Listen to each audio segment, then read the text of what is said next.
Hey guys, welcome to a new video. Like, comment and subscribe if you enjoy. Without any further interruptions, enjoy the What If. Chapter 21. Legacy of the Forgotten King. Ex Soifin, Hueco Mundo Outlands, Torre del Sol, X. As she followed Athena towards the tower, Soifin glanced back into the distance where the power surge had erupted from. She faced forward with a distraught look on her face and had a clear idea of whose power she was sensing. There was no doubt in her mind that it was Ulquiorra, White's right-hand enforcer. Soifin looked at Athena concerned. Are you not going to investigate that power source back there? Athena shook her head in response. No, it doesn't concern me at the moment. If what you told me is true, then perhaps it is the Omega returning to the Abyssal Scar. If that is indeed the case, then I would like to fall back for now. So what is it that you wanted to show me? Soifin asked anxiously as she followed Athena towards the front of the massive, shimmering tower.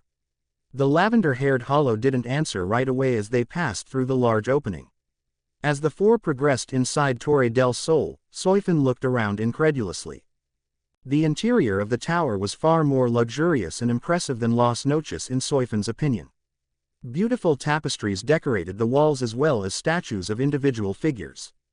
They were all in a large circle and each one had a corresponding number engraved below on their bases. In the center of them was a massive statue.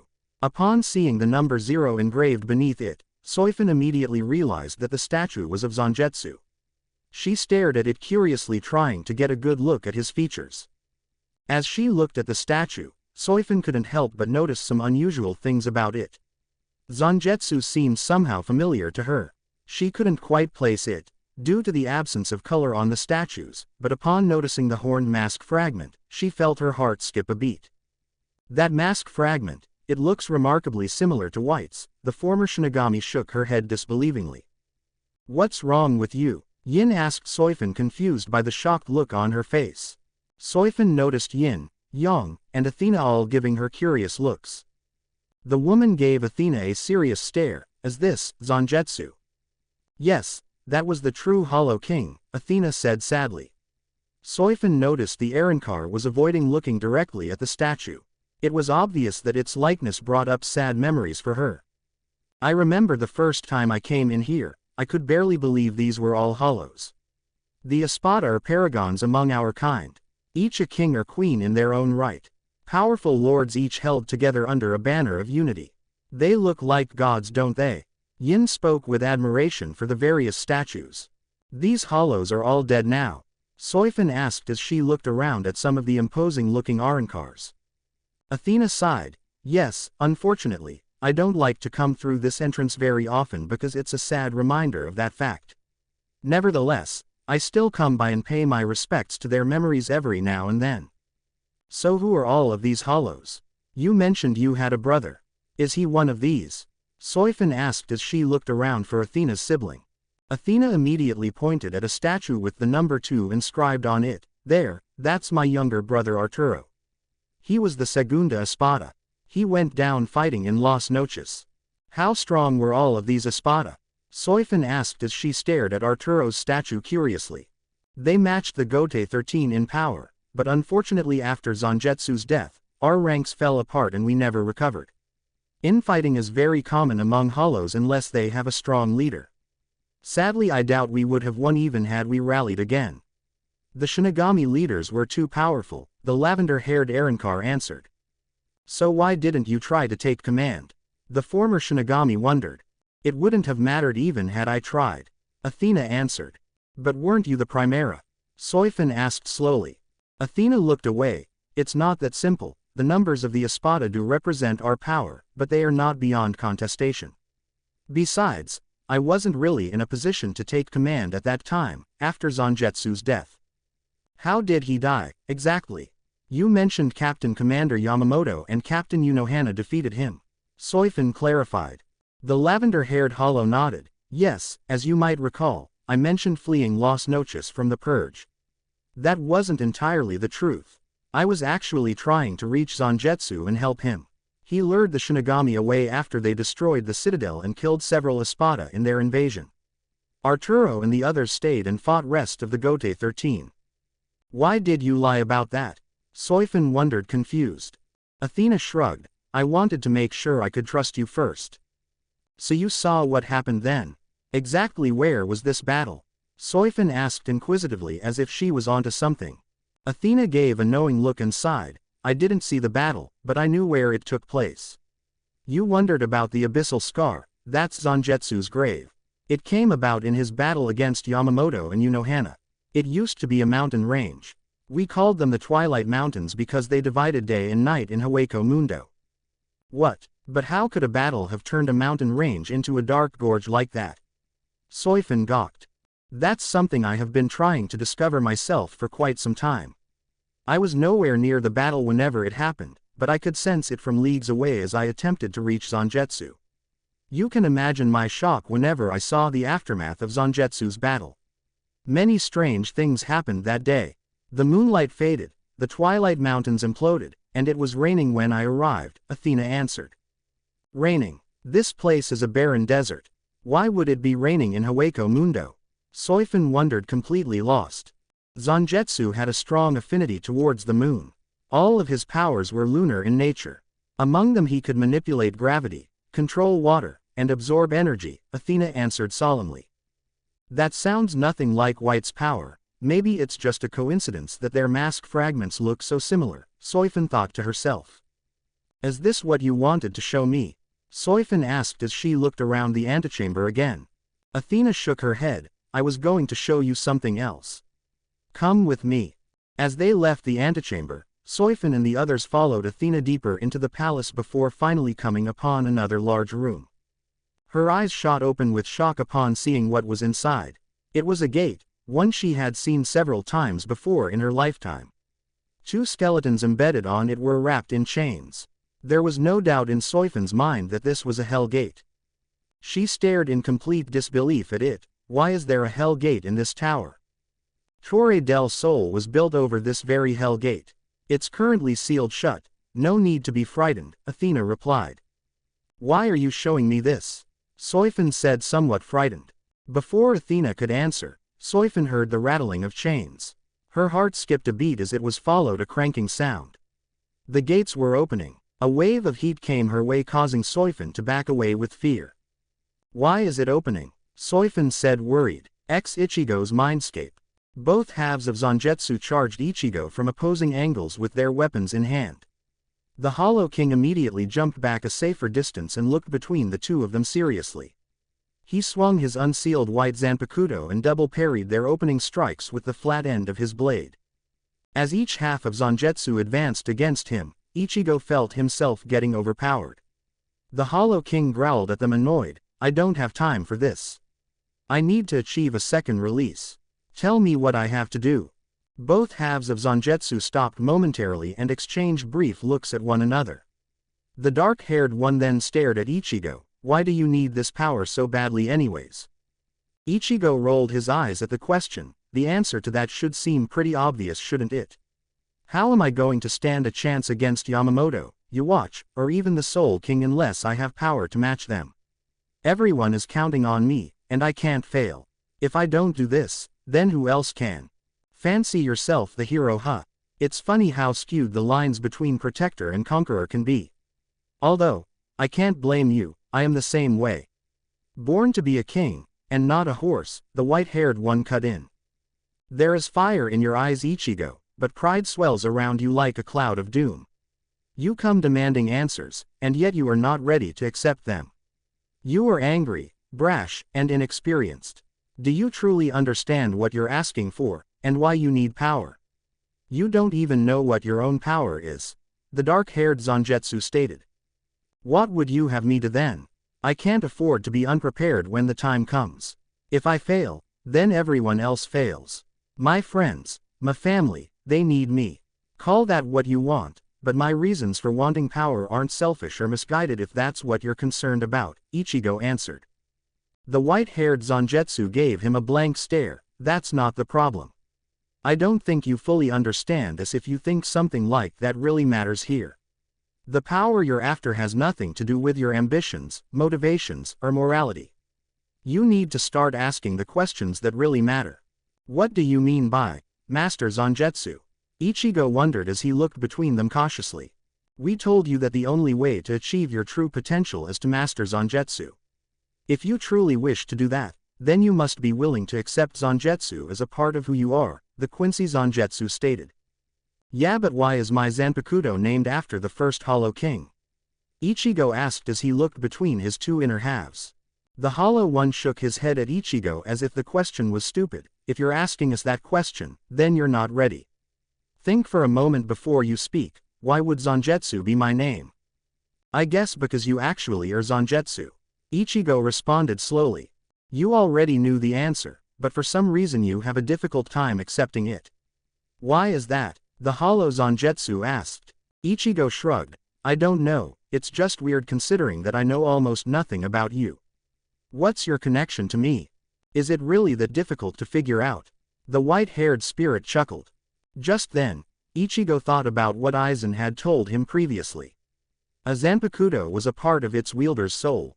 All of the answers were buried somewhere deep within. Upon realizing this fact, he experienced brief flashes of the dream he had previously when facing the Gote 13. That wasn't just a dream, it was Zangetsu's memory. Why did I overlook that? Ichigo thought anxiously.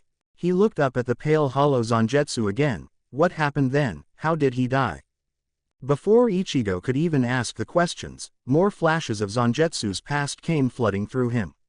The dream he had previously from when the Gote 13 was approaching him continued onward from where it left off. It skipped forward a considerable amount, showing Ichigo flashes of the past. He saw Las Noches falling under siege before his mind finally focused on a particular memory. Ichigo's mindscape, Zangetsu's memory, X. Zangetsu stopped in his tracks after running a considerable distance away from the heat of the battle in Las Noches. The Hollow King looked up at the twilight mountains of Hueco Mundo momentarily as he awaited his pursuers to catch up. Seconds later, two foes landed behind him. A brief, unusual silence passed as none of the three spoke a single word. Finally, Zangetsu turned around and looked between none other than Yamamoto and Unohana. The Shinigami captains looked roughed up, but otherwise unharmed. Why do you flee, Hollow? I thought your kind knew no fear. Unohana spoke darkly as she gave the Arrancar King a dangerous glare. Zangetsu scoffed at her. I wasn't running away, I was luring you out here. You fiends will not kill another one of my kind so long as I live. Hold nothing back, Shinigami, for I certainly will not. What you have done to Hueco Mundo goes against the balance of the six worlds. This gross disruption of the cycle of rebirth will only bring doom and chaos upon the natural order imposed by the Soul King himself, Yamamoto stated sternly. The cycle of rebirth is a concept only a Shinigami could find comfort in, because you're the ones that enforce it. It's easy for you justify your validation for control. Do you think I wasn't aware of that, Shinigami? I know how things work, and that's exactly why I want to change them. There will be no more cycles of suffering for me and my followers. I reshaped this desolate, barren world into a place of prosperity. I didn't need to be bound by your laws or your supposed balance. I will not exist as a starving beast, a suffering sinner, or a self-proclaimed god. Your assimilation of souls into this joke that you call balance is all one big lie.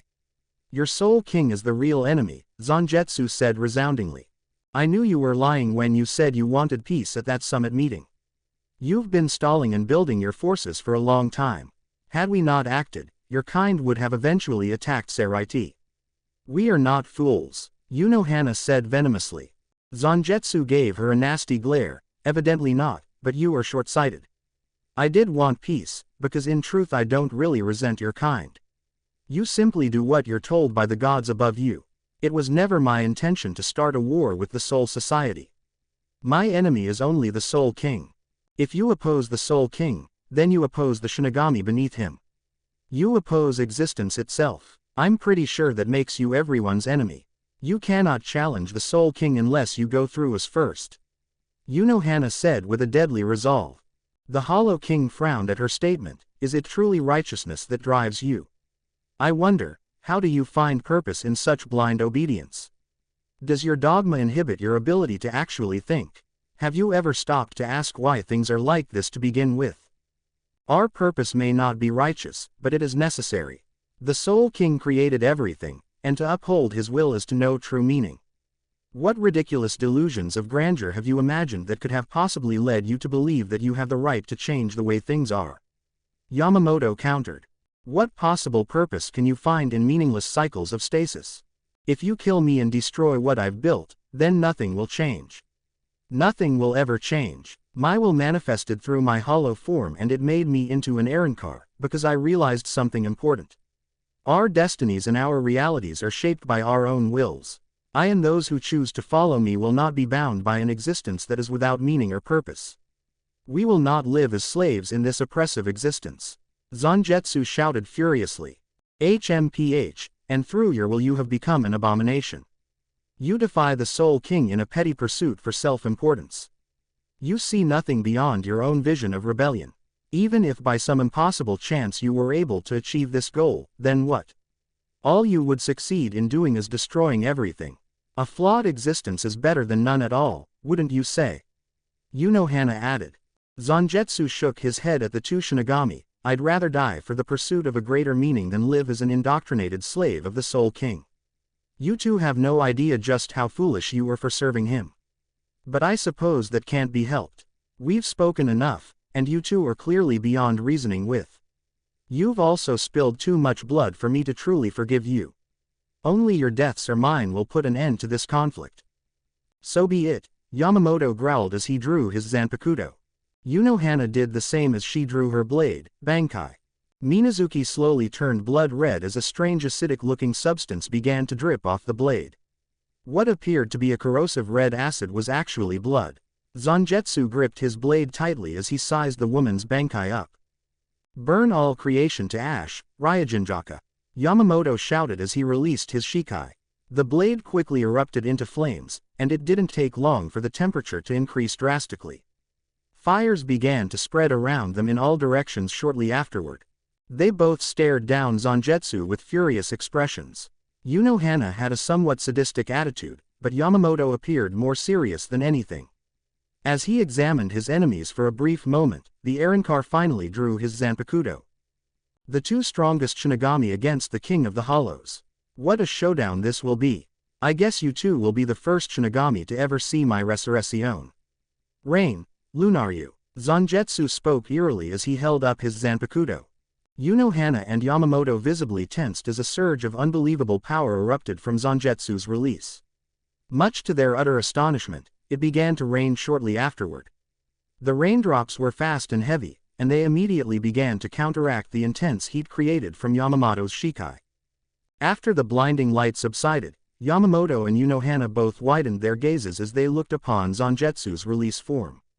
It was a form unlike anything they had ever seen before. Zangetsu had long, ghost-white hair and was covered head to toe in what appeared to be white draconic armor. His mask greatly resembled Ichigo's, but it was black with white stripes. Wings extended from the back as well as a draconic-looking tail. The Hollow King growled at them as he held up a single, massive blade. It was shaped in the form of a crescent and glowed white with an unnatural brightness. Clouds began to form around the sky, but they left the moon uncovered. The celestial body itself appeared as if it was glowing brighter as well. Through its opening in the sky, the moonlight illuminated the rain. It's raining. He has water powers, Unohana said surprised as she exchanged a brief look of disbelief with Yamamoto. Zangetsu held up his crescent blade which appeared to gather the surrounding water within it. He immediately swung his weapon unleashing a torrential surge of water against the two Shinigami. Yamamoto was quick to counter as he created more flames and amplified their heat. The two elements collided unleashing a massive bout of steam. The sand from the surrounding area began to get muddy and soaked as water washed across the horizon, but it was quickly glassed as Yamamoto's flames increased in intensity. Zangetsu growled as Yamamoto's flames gained the edge and repelled his water blast. The Shinigami leader was now surrounded in an inferno, but his flames were obviously not as large as they would have been had it not been raining. Did you forget about me? Unohana asked as she appeared behind Zangetsu with her blade held to his back. Her question was immediately answered as the Hollow King's tail grabbed around her ankle holding her in place. She narrowly brought Minazuki up in time to brace Zangetsu's heavy spinning swing.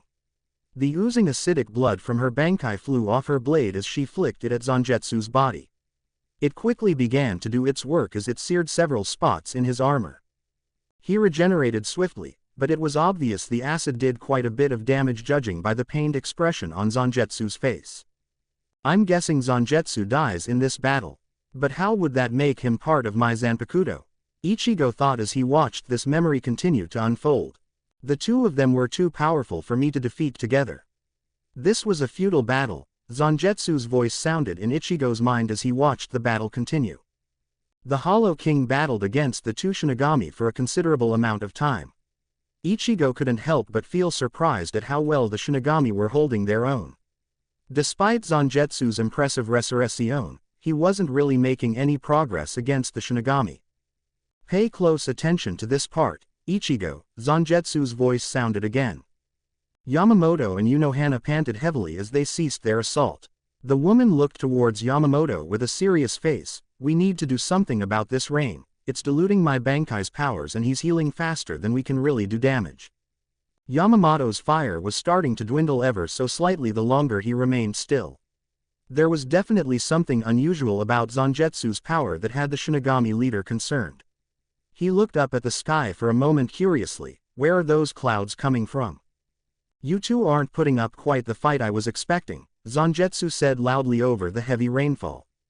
His powers must have something to do with the moon. We need to stop whatever it's doing, Unohana stated urgently. Are you feeling heavy yet? Zangetsu asked as he looked between his foes. What are you talking about? Unohana immediately felt the gravity around them intensify dramatically. The added gravity made the rain fall even faster, which also negated Yamamoto's fire a considerable amount more. The head captain clutched his Zanpakuto even tighter as he tried to reignite the landscape. So far it was proving quite futile. Without warning, Unohana swung her Zanpakuto in a large arc, flinging what appeared to be some type of gas off the blade. It was quick to form a cloud overhead blocking the moonlight. With its light obscured, the only things that could clearly be seen were Yamamoto's flames and Zangetsu's shining form. Zangetsu watched uncertainly as the gaseous cloud began to heavily disperse, mixing in with his own. Shortly afterward, it began to rain acidic blood from the skies.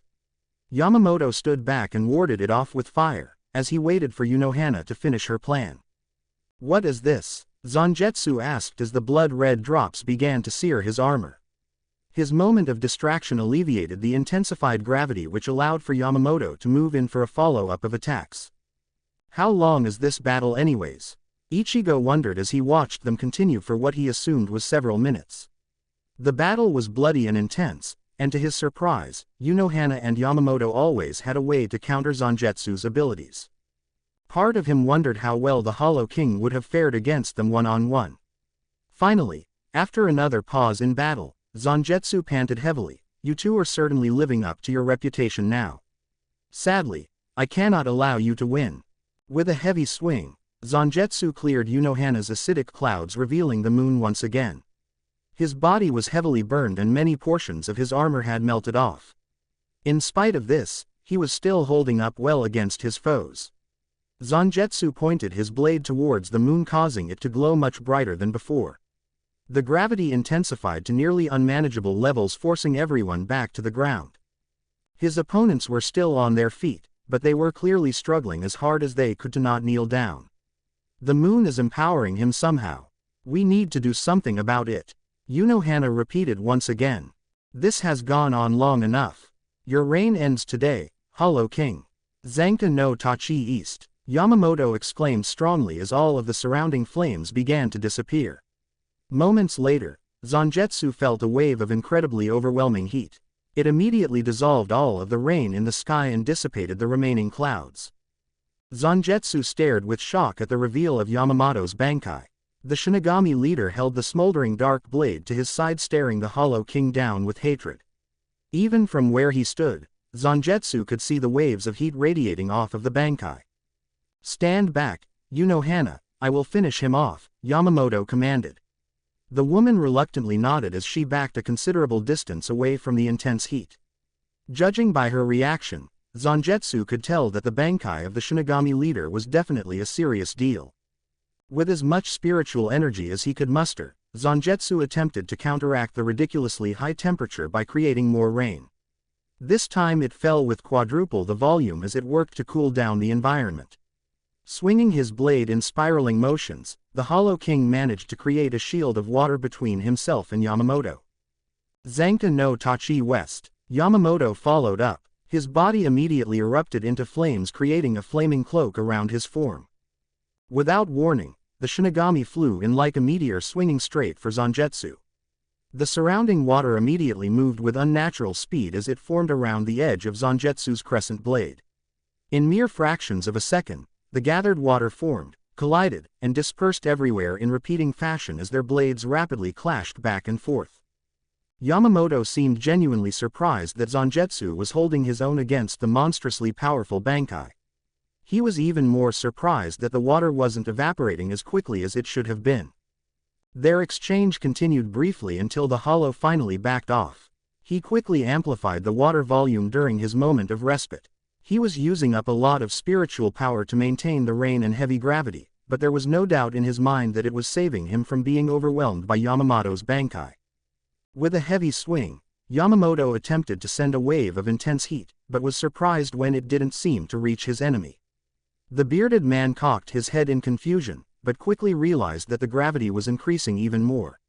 Yamamoto attempted to send another long-range bout of heat, but it failed once again. The gravity was so strong now, that it grounded any long-range attacks immediately. "Come and get me, Shinigami," Zangetsu taunted as he made a taunting gesture. Yamamoto wasted no time listening to the taunt as he charged in for another close-range exchange. Due to the high gravity, he couldn't move quite as fast. During his approach, he saw a huge white glow radiating from Zangetsu's non-sword hand. "Cerro Blanco." Zangetsu howled once Yamamoto was in close range. The point-blank Cerro blasted the Shinigami a considerable distance away. Holding up his blade, Yamamoto struggled as it continued to push him back. From a distance, Zangetsu was continuing to fire the beam, which only continued to grow in size. During this time, Urahara rushed in, delivering a quick cheap shot from behind. Zangetsu instantly ceased his attack as he swung around, attempting to behead the woman. She swiftly blocked his swing with her own blade, and followed up by covering the area he was standing in with acid. As Zangetsu was forced to retreat back, Yamamoto finally managed to slice his Cerro in half, sending both waves off into the distance. Urahara's acid was beginning to melt off additional portions of the hollow's armor and skin now. She was about to move in for continued pressure, but backed off again when she saw Yamamoto returning. Zangetsu looked at several of his injuries with a pained face, before facing the approaching Yamamoto. He was doing his best to keep the gravity at its high levels, but that negated his ability to fully regenerate. "You just don't quit, do you?" Zangetsu said, annoyed as he looked between Yamamoto and the retreating Urahara. "Zanka no Tachi South," Yamamoto shouted as he continued with his Bankai's power.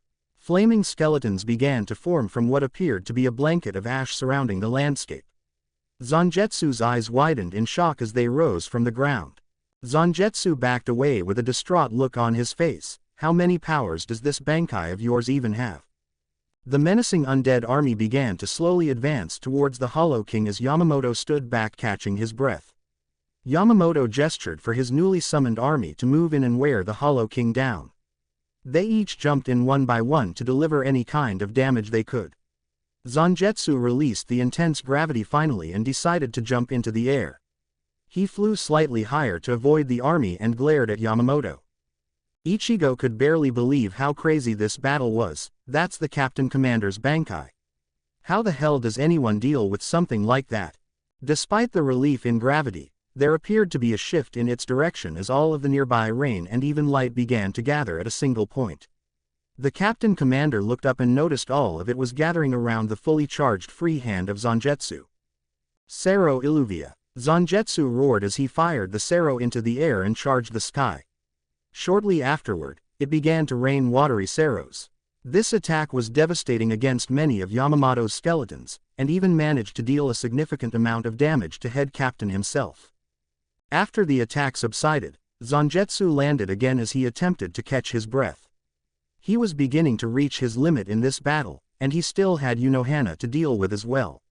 Looking up at the moon for a brief moment, the Hollow King sighed, "Forgive me, but I need more power." The very light from the moon started to fade as it gathered around Zangetsu's blade into a shimmering coat. A shadow began to eclipse the full moon from its edge and slowly grew in size. As the shadow on the moon grew, the light around Zangetsu increased. Urahara looked up at the sky and noticed it darkening.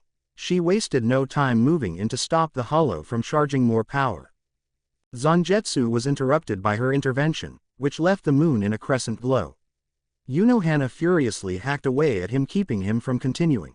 Yamamoto was quick to figure out why she intervened and sighed heavily as he held his blade up, Zenka no Tachi North. A massive bout of flaming power gathered around his sword as it charged to full power. Urahara immediately backed off when she saw Yamamoto about to swing. With a mighty swing of his blade, Yamamoto unleashed a colossal arc of flaming energy towards the unsuspecting Hollow King. Zangetsu tried to dodge it, as he flew up, but the wave was so large, that it was actually impossible to avoid. Knowing he had no choice but to face it head-on, he took a deep breath. Time seemed to slow down as the encroaching energy blast got closer. "I guess there's only one option left," Zangetsu said to himself as he looked down. When Zenka no Tachi North finally got in range, Zangetsu redirected the blast with his charged blade and forced it downward towards the Twilight Mountains. They were completely demolished by the attack as the two spiritual energies engulfed them in a devastating series of explosions and blinding infernos. As the mountains crumbled, an earthquake shook the entire landscape of Hueco Mundo. Zenka no Tachi dissipated afterward, causing the heat levels to drop to a normal range. With his Bankai now exhausted, Yamamoto returned to his normal state. When it was safe to move in closer, Urahara approached Yamamoto with a look of anxious concern. "Do you think that got him? I don't sense his spiritual energy." "Let's make sure he's dead," the man stated seriously between heavy breaths. Zangetsu was nearly out of spiritual energy now as he felt his resurrection about to dissipate. He looked at his blade, which was now beginning to lose its light. Struggling to stand up, he looked up at the moon and tried to gather more power from it. The shadow on it grew slightly larger as he charged more power. Sensing him finally, Yamamoto and Urahara quickly locked onto his position. The two traded shocked expressions when they confirmed that Zangetsu was still alive. "He's trying to gather more power. Allow me to handle this, sir," Urahara said as she swiftly moved in and cut off Zangetsu's sword arm. Despite losing his arm, Zangetsu immediately retrieved his sword with the other hand as he dodged a follow-up of attacks. Sadly, he wasn't able to maintain his footing and soon fell to his knees. His power was almost completely exhausted now. Yamamoto stepped forward and looked down at the kneeling, now armless Hollow King. He shook his head in disgust. "It's quite remarkable that Zenka no Tachi North didn't kill you, but you're done for nonetheless." "I'm not done yet," Zangetsu growled as he jumped up again. Yamamoto quickly reacted by punching him in the head, shattering off most of his mask. Zangetsu's pride was the only thing keeping him standing now. With an angered face, Yamamoto grabbed the Hollow by the throat and forced him back to his knees. The two exchanged hateful glares before Yamamoto spoke again. "I want you to remember this feeling as you die on your knees, Hollow. Maybe it will remind to know your place." Zangetsu looked up at him disgusted. "My name is Zangetsu, not Hollow. Your name means nothing. It will be stricken from history and erased," the man stated callously. "You may have beaten me, but you will never get that satisfaction of destroying my legacy," Zangetsu said bitterly as he jabbed his blade through Yamamoto's leg, kicking himself free. Urahara immediately moved in to guard Yamamoto, but much to her surprise, Zangetsu turned around. The Hollow King stood up as quickly as possible, threw his blade into the remnants of the Twilight Mountains. His action seemed strange to the Shinigami leaders, as they watched the shimmering white blade fly into the distance. "Why would you throw your weapon away?" Yamamoto asked, confused. His question was instantly answered when the remainder of the Twilight Mountains all began to implode into a massive chasm. Another earthquake shook the land as the remainder of Zangetsu's power created a gaping, abyssal scar. Turning back around, Zangetsu dropped to a knee again, wheezing in pain. His resurrection finally dissipated, revealing him to be in a very critical condition. Blood was profusely leaking from many of his injuries, bruises were everywhere, and burns covered most of his body. Zangetsu looked back up at the moon with a frown on his face. Sorry your light had to be wasted for nothing. What the hell are you talking about, Hollow? Unohana demanded. Moments later rain began to fall from the sky in spite of all that had happened. Zangetsu continued to stare at the moon shamefully before finally acknowledging Unohana's question. At least some of it was spared. Put this creature out of its misery, Yamamoto said between his heavy breaths as he applied direct pressure to his leg. Zangetsu's thrust managed to damage Yamamoto's femoral artery and it was bleeding quite heavily. Unohana nodded as she brought her blade up ready to deliver an execution. Any last words, Hollow, before I send you to hell? Unohana asked. One day you will fear the rain, was all Zangetsu said as he began to glow brighter. Before Unohana had a chance to execute him, a blinding explosion followed his last words. Light dissipated everywhere shortly afterward. When it finished, there was no trace of Zangetsu anywhere. After his death, Ichigo felt his senses return back to his inner world. Ichigo's mindscape, X. Ichigo blinked hard several times, finally feeling himself back in front of both Zangetsus. He looked at them uncertainly for a long silent moment. Finally Ichigo looked at the white-haired Zangetsu confused. What happened after that battle though? That still doesn't explain how you became my Zanpakuto. And what did you mean by, one day you will fear the rain? You're still asking questions that you already know the answers to. The hollow Zangetsu said with a grin. Ichigo looked down for a moment deep in thought. Did you find a way to preserve yourself so that you could be reborn again one day? Yes, though to be honest, I am not entirely sure about how I ended up a Vasto Lord again. I have memories of fighting your father and mother.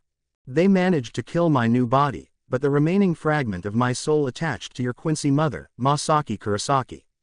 Since hollows are poisonous to Quincy's, she nearly died, but your father poured his own spiritual power into her in order to counteract the effect. The result was he lost his Shinigami powers and your mother lived. They thought I was destroyed in the process, but I wasn't. My soul attached to yours when you were born, and you essentially became my reincarnation. Though you have much more power than I ever did since you possess your father's Shinigami powers and your mother's Quincy blood, the white-haired Zangetsu explained. The look on Ichigo's face was one of disbelief. This is crazy, so then I'm literally you. In a sense, yes, the hollow nodded. Before Ichigo could question him further, his inner Quincy spoke up. More answers will come with time, but for now, you understand enough about who Zangetsu the Hollow King is. Come to think of it, I don't really know anything about you either, or even Quincy's in general. How are you a part of me as well? Ichigo said to his dark-haired Zanpakuto spirit. All Quincy's possess a fragment of Yhwach within their souls. That's what I am, the dark-haired Zangetsu said. A part of Yhwach, inside of me. That seems like it could be a problem, Ichigo realized. Normally it would be. As a fragment of Yhwach, it is in my nature to inhibit your Shinigami and hollow powers. However, due to the nature of your situation, I am in a way, contaminated. Perhaps free would be a better word. I am not your enemy, the Quincy elaborated. I see, so then how do I use my Quincy powers? Ichigo said slowly. The Quincy Zangetsu looked over at the hollow Zangetsu. Remember that your Shinigami power maintains the coexistence of your hollow and Quincy parts. To truly access both at the same time, you have to pour all of your Shinigami energy into both at once, and bring them together. Think of it as your Shinigami power chaining both sides. If you wrap the chain around both and drag them together, then they will eventually be forced closer and bound as one. Upon hearing that explanation, Ichigo's eyes widened in revelation. I get it now, just like that time with Aizen. So then, I just have to bind you two together. Shortly after realizing this, Ichigo began to channel his black and red Shinigami power around the two Zanpakuto spirits. Hollow Zangetsu glowed red, white and black while the Quincy Zangetsu glowed black and blue. As Ichigo's power wrapped around them, it took the shape of a chain pulling both of them closer together. Ichigo's entire inner world began to shake as they were brought closer together. The closer they got, the more intense the spiritual energy became. It swirled around Ichigo's inner world like a hurricane. In this distance, he could see red, blue, white, and black all chaotically twisting closer together as it made its way into his bound Zanpakuto spirits. After the chaotic powers all finally combined, Ichigo saw something shocking. The two Zanjetsus were now one. His body was divided down the middle very much like the first time Ichigo saw him. As Zanjetsu looked at Ichigo, it began to rain heavily. Ichigo stared at Zanjetsu uncertainly. Did I do it? What now? The two locked gazes for a brief moment before Zanjetsu spoke. You're one step closer, but there is no avoiding what comes next. If a second form is truly what you seek, then it requires one more thing. Much to his shock, Zanjetsu began to transform even further. His hair grew much longer and turned completely black. It as well as the black shroud covering his body began radiate a mixture of red, blue, and white auras. A hollow mask formed, but immediately afterward, the entire upper half of Zanjetsu's mask flaked off. The only part of the mask that remained were the two white horns and the lower portion that covered the mouth. The remaining mouth cover of the mask had red stripes similar to that of Ichigo's mask. Zanjetsu's chest, neck, and right arm were all covered in dark bandages now, and through their various openings, a blue glow from tribal markings could be seen converging into the center of his chest where the hollow hole was. From his back, extended two massive wings. They appeared to be made out of complete reishi and shared a similar color to his black form, but were remarkably colorful with the added red, blue, and white auras. Beneath the wings, Ichigo spotted a dragon-like tail as well. It matched the wings in color and composition. Holding up each arm to his side, Zanjetsu formed two blades of pure spiritual energy in hand. One was a blue and black but the other was red, white and black. It didn't take Ichigo long to realize what the different colors meant. The bluish-black blade was some type of corrupted Quincy reishi, and the red, white and black was purely hollow and Shinigami in nature. Ichigo could do nothing but stare in complete awe at this immaculate amalgamation of power. This being was the most incredible thing he had ever seen before, but to his utter astonishment, he couldn't even sense Zanjetsu's power. This is my true power, Ichigo, the power you seek, Zanjetsu finally said after noticing Ichigo's disbelief. What now? Was all the Arrancar could ask. It's not over yet, Zanjetsu answered as he advanced. Without even bothering to explain, Zanjetsu swung his blue blade at Ichigo, Hylig Getsuga Tenshou. Ichigo moved as fast as he could to dodge the attack and saw it cut down everything in the landscape of his mind. He turned back towards his Zanpakuto spirit with utter disbelief. What the hell was that? Prove that you want this power, Ichigo, and it's yours, was all Zanjetsu said as he stared Ichigo down. In addition to his incredible metamorphosis, Zanjetsu now had red irises within blackened sclera. Ichigo took a deep breath and nodded. If that's what it takes, then I'll prove it to you. Protect. Zanjetsu. A flash of light and an eruption of power followed as Ichigo released his power.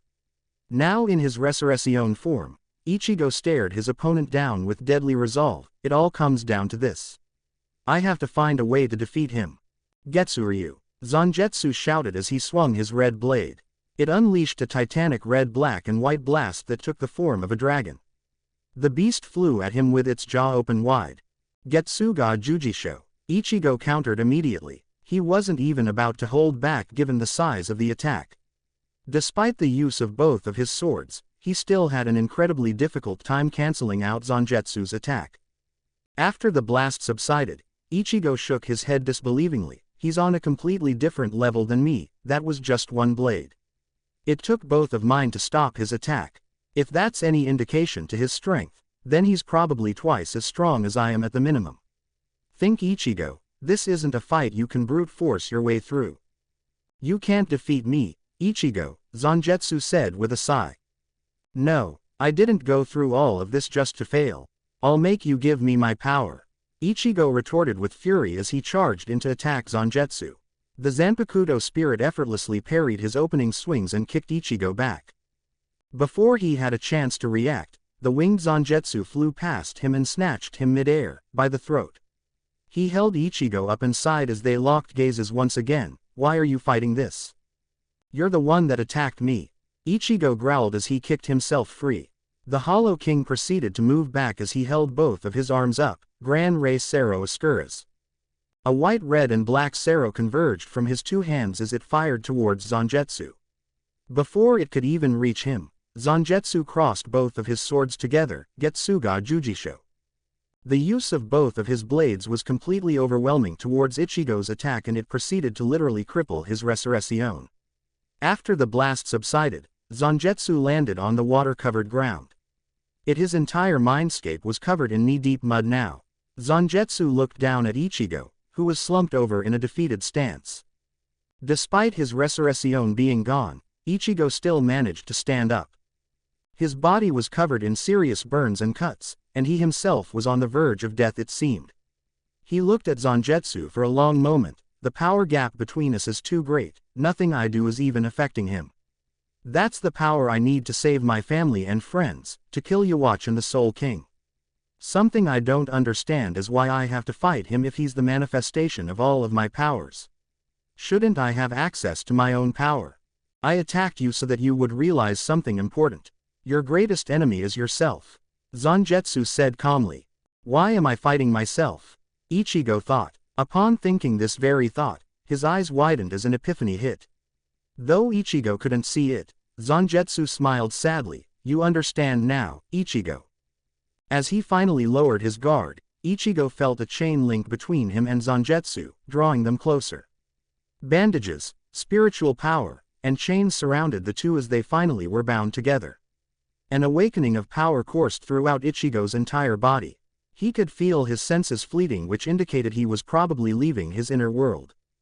Before he was gone, he heard Zangetsu's voice echoing, "Protect your friends, and the legacy of the Forgotten King. I will always be here to guide you, Ichigo, for we are one." Hueco Mundo, Ichigo. Upon returning to reality, Ichigo opened his eyes. He found himself back in Hueco Mundo in his new form. Ichigo looked at his clawed, bandaged arms with amazement. This is my segunda etapa, Ichigo said to himself. His power felt overwhelming. He looked around in every direction, wondering if anyone was sensing him right now. He immediately locked on to Nell's spiritual signature not too far away and made his way towards her. It didn't take him long to track his Espada friend down. With unbelievable speed, he appeared in front of her. She was currently in her resurrection form, charging for a rock formation. She stopped dead in her tracks when she noticed Ichigo in front of her. Nell gasped in shock. What the? Who are you? I didn't even sense you. You didn't? Ichigo asked, surprised as he took a step closer. Nell fearfully backed away from this terrifyingly beautiful creature. She held up her lance. Answer me. Who are you? Calm down, Nell, it's me, Ichigo, the Arrancar said calmly. Upon looking more closely at his horns, and other features, Nell gasped, Is that, really you, Ichigo? I can't even sense your power. That's unusual. I might see if Aizen knows anything about that, Ichigo said more to himself. Nell simply stared, somewhat awestruck at his form. Did you achieve segunda etapa? Yes, you're the first person to officially see it. I finally achieved my second release, Ichigo announced. The turquoise-haired beauty beamed with amazement at Ichigo's form. That's incredible news. How though? I've been training for the past day, and I just can't figure out what I'm doing wrong. My power just feels capped. I'll tell you what I did, but I'd rather get some of the others first so I don't have to explain it a dozen times. I think Stark, Barragan, and Harabel are out here training somewhere. We might as well find them while we're all out here, Ichigo replied. Nell nodded. Let's go find them then. I'm eager to find out what you did. Without another word, she followed Ichigo, who was quickly beginning to lock onto the big three. Further out in the desert, Barragan, Stark, and Harabel. Harabel watched lazily as Stark and Barragan continued on with another round of sparring in their resurrection forms. She learned a lot about the two of them and their new Arrancar powers during the past day. Barragan's miasma power from when he was a Vasto Lord had evolved into a terrifying ability called Respira. It aged and inevitably killed anything it touched. Having seen it in action, she had a feeling that it would be an incredibly useful ability in the wars to come. This power would definitely have the ability to wipe out any hollow below the upper Espada with ease. That combined with Barragan's monstrous levels of Reiatsu made her realize why he was in fact the Primera. That being said, Stark's colossal level of Reiatsu matched it, and his Sero barrage did wonders to keep the Respira at bay. Lillinette's voice came out of Stark's gun after a ceasefire. "All right, I think I've had enough of trying to one-up him. The old guy is definitely a monster. It's kind of refreshing fighting somebody who doesn't die right away." "Good duel, Berrigan," Stark said with a faint smile. "Likewise, Segunda, your defense and offense are both intertwined. It would be very difficult for any opponent to match your onslaught. Though you do lack a will to kill. That hesitation could easily get you killed yourself. Always take your battles seriously, Coyote Stark, lest an enemy takes advantage of that weakness," Berrigan stated. Stark rolled his uncovered eye. Yeah, I know. He's right, Stark. You need some more of my killer instinct." Lillinette piped up. The man simply shrugged as he ignored her comment. "If you don't mind me saying, Berrigan, I think you have the opposite problem. You're too reckless and arrogant. There's a couple times I easily baited you into traps. You tanked way too many of my shots when you honestly didn't even have to. It's always better to dodge something even if you know it won't do serious damage. A weaker opponent could still kill you if you let them outsmart you. That kind of flaw could also be exploited in a death match." "Interesting advice," was all Berrigan said in response as he looked down in reflective grumpiness. "Let's duel Harabel again," Lillinette said energetically from Stark's gun. The blonde Espada shook her head. "I don't really see the point of doing another round, to be honest. We've been at this for a while now, and aren't really getting anywhere. We need to sit down and just talk for a bit about how to actually go about unlocking a second level of power." "I agree, we have definitely gained all the combat experience and practice with our current abilities that we can for now. We need a clear direction about where to go before continuing onward," Berrigan agreed. He and Stark both recited their resurrections and sat down next to Harabel. As they all exchanged looks with one another, none of them had any way to really start a new conversation. All of them had been working hard but to no avail it seemed. Finally, Lillinette couldn't take the awkward silence any longer and spoke up. "So, none of you have any clue about what else to do?" "Honestly, I don't. Unless we get some kind of direction as to what a second release even is, then I have no idea what to do," Harabel stated. Before Stark or Berrigan could add any input, they sensed Nell approaching. The four turned their gaze towards the approaching Espada, who was in her base form.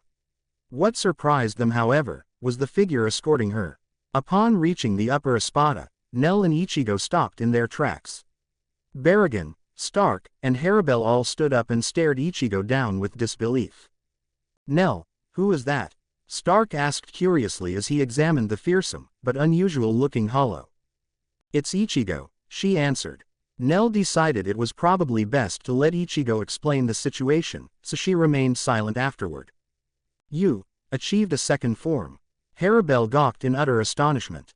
Berrigan's jaw dropped low as he looked up and down. "Why can't we sense your power?" "I don't know, but that doesn't really matter right now. I found out how to achieve Segunda Etapa. It's like Aizen said, our Zanpakutos are a part of us. You have to become one with your Zanpakuto if that makes sense," Ichigo explained. "How do we do that?" Harabel asked confused. Ichigo shook his head. "It's difficult to explain, you have to talk to your Zanpakuto in your inner soul. It's a part of who you are, you need to embrace it." "Really? That's what it takes?" Nell gasped in amazement. "That's certainly an important revelation. I never would have thought of that, to be honest," Harabel added. "How would we communicate with our Zanpakutos in such a way?" Berrigan wondered. "That's something you'll all have to figure out on your own. I'm sure it's different for everyone," Ichigo answered. "So wait, you are saying that we have to become our Zanpakutos? How does that work for me exactly? I don't really have one like the rest of you," Stark stated seriously. Harabel shook her head and pointed at Lillinette. "You do though, what about her? She's a part of your power, isn't she?" "I suppose so," Stark said as he looked at his Frashion uncertainly. Lillinette gawked at him. "What are you saying?" "This is definitely something to reflect on," Stark said distantly without answering her question. Berrigan's good eye opened considerably as he stared at Ichigo. "So you became one with your Zanpakuto? With Zangetsu? Did you ever discover why your Zanpakuto was named after him?" "Yes, because I'm Zangetsu reborn," Ichigo replied calmly. Much to Harabel and Stark's complete disbelief, Barrigan actually cracked a grin. You truly were fit to become king, it seems. Zangetsu reborn, ha ha ha. What the hell are you two talking about? Harabel asked. White's Zanpakuto is named after the first Hollow King. According to my predecessor, Arturo, Zangetsu was the very first Arrancar. I don't believe in fate or destiny, but something like this is surely a prophecy coming full circle, Barrigan answered. Wait a minute, what's this about a first Arrancar and Hollow King? Harabel asked. Ichigo finally receded his form and returned to normal. He walked over towards the upper three Espada and sighed. Everyone take a seat, Barrigan and I will explain everything. Karen, Soul Society. Karen's time with the Shibas thus far had proven quite taxing to say the least. Kukaku and Ganju were an animated, energetic pair that always kept her on her toes. Lately, she had been working hard with her Shikai in the hopes of improving as a Shinigami. Rukia had been overseeing her training for the last few days, and was proving to be quite a blessing in her opinion. Unlike the obnoxious teachers and immature students she dealt with in the Shinigami Academy, her personalized training with the lieutenant was much more beneficial. The raven-haired Rukia shook her head at Karen's aggressive cleaves, which sent off various waves of energy. You're never going to take down a high-level hollow without a better control of your power. Do you even know what your Shikai is capable of doing? You have a good handle on it physically, but those energy beams aren't really useful unless they are refined into specific abilities, Rukia explained. Karen stopped what she was doing and sighed. Well, what should I do then? Before Rukia could answer the question, Kazuki Urahara's voice interrupted them. You should probably learn how to use Getsugas like your father. Those beam attacks look a lot like his. Captain Urahara, Rukia said, surprised by the man's arrival. Next to him was none other than Yoruichi. They both had serious faces as they approached. What are you two doing out here? Kukaku half demanded as she made her way over from a nearby perch. Kazuki had a calm, distant look on his face as he answered, well, that's complicated. We were actually wondering if you could help us out with something. Really? What kind of help could I possibly offer you two? Kukaku asked as she looked between Yoruichi and Kazuki. I have a message that I would like for you to deliver to the Zero Squad, Urahara stated grimly. Kukaku's eyes shot open with shock. Are you kidding me? Why would I do that? What's the Zero Squad? Karen asked, confused. Rukia was quick to answer for her. They're the Shinigami that protect the Soul King. Soul King. Karen cocked her head. Yoruichi looked at Urahara before facing Kukaku again. We'd prefer if you kept this on the down low. The other Gote 13 members are too proud to ask them for help, but given the situation, we felt that they should be contacted. I see, we'll discuss this more in private. Come on inside, Kukaku gestured for them to follow. Rukia stared at the trio heading inside with utter shock. She was only brought out of her stupor by Karen's voice. What's going on, Rukia? Karen asked, concerned. The raven-haired woman shook her head. I don't know, but if they're sending a message to the Zero Squad, then that means they doubt the Gote 13's ability to stop the inevitable Hollow invasion. Can you teach me Kido? I would like to learn it. Karen changed the subject. She wasn't really in the mood to worry about what was going on. Training was a good distraction from her ever-growing list of concerns. Rukia snapped back to reality and nodded. Of course, I'll find out what's going on later. Chapter 22. Hard Truths and Fragile Dreams. X Silburn, Yuzu, X. Yuzu walked down the hallway towards a familiar location. She was on her way towards the Grand Hall. Apparently, all of the Sternritters were being called for another big assembly this morning. The past few days had been irregular for her. After having a girls' day with Bambietta's clique, she expected Bazby to protest during their follow-up training the next day. Strangely enough, Bazby didn't even come to get her until later that day. He was a lot less friendly than she was used to, but he didn't even seem to care when she told him about it. Part of her was beginning to wonder if that was just his way of trying to toughen her up or if she had done something to offend him. Today was supposed to be another training day with Bazby, but due to the news of the morning assembly, she figured it would have to wait. Yuzu took a deep breath and sighed. I really should think of some way to apologize to him. I don't want anyone to hate me if I can help it. Yuzu could not catch a break in this place, it seemed. Just when Bambietta and her group were starting to come around, then Bazz started to dislike her. Nothing was ever easy, it seemed. Though Yuzu was at least feeling better after the day she had spent hanging out with the Femritters. They were all strange in their own ways, but being the person that she was, Yuzu did see some good in them. Menina's seemed like a ditzy airhead, but she was actually fairly smart and was undoubtedly one of the nicest people in the Silburn. Liltato was sarcastic, but she was intelligent and helpful. Bambietta wasn't all that bad either when she wasn't in a bad mood. Candace was still a bit of a mystery, but Yuzu had a certain amount of trust for the woman despite everyone else's warnings. Giselle was without a doubt the weirdest person she had ever met, but she was a very good teacher oddly enough. Overall, the Femritters weren't that bad, although Bambietta was still scary and Giselle still gave her the creeps. Yuzu slightly regretted not asking about all of their pasts when she had the chance, but she figured that was probably something best done individually. Judging by Bambietta's remark about Giselle's past, Yuzu figured she was better off not knowing or asking. "Hey new girl, stop for a minute," a strange voice sounded. Yuzu was immediately drawn from her thoughts as she glanced back at the sight of not one, but two other Sternritters. One had unkempt long black hair and two tongues by the looks of it. Currently he had a closed smile, but Yuzu was almost positive she saw two tongues as she turned around. His arms were tucked into his long coat and he was apparently barefoot as well. The other Sternritter was one Yuzu was unfamiliar with. This individual had an androgynous look with short, two-toned hair. It was a blondish pink with dark-colored tips on the bangs. Yuzu found it to be slightly edgy looking. She had seen people like this before, but was not expecting it in the Wandenreich. Why am I even surprised by these things anymore? I wonder what they want from me. Yuzu thought to herself. Ah, if it isn't the new recruit. I heard you became a Sternritter, what was your name again? The edgy-looking Sternritter asked. Yuzu Kurosaki, the teen answered almost compulsively. What was that? I didn't hesitate, I just answered without thinking, Yuzu thought confused. What's your shrift, Yuzu Kurosaki? The Sternritter asked. It was at this point, Yuzu finally figured out the edgy Sternritter was a female. L for light, Yuzu answered immediately. Interesting, so forgive my curiosity, but I believe I heard something about you being the Hollow King's sister. Did you truly not know he was a Hollow? The woman asked. I had no idea. Ichi died well over 2.5 years ago. I didn't even know that Hollows existed until just recently, Yuzu answered honestly. Fascinating, and do you hold any thoughts of, the woman was about to ask another question, but was interrupted by the other Sternritter. Stop talking, Berenice. His Majesty would not make her a Sternritter if he suspected her of being in league with the Hollows, the unkempt Sternritter said annoyed.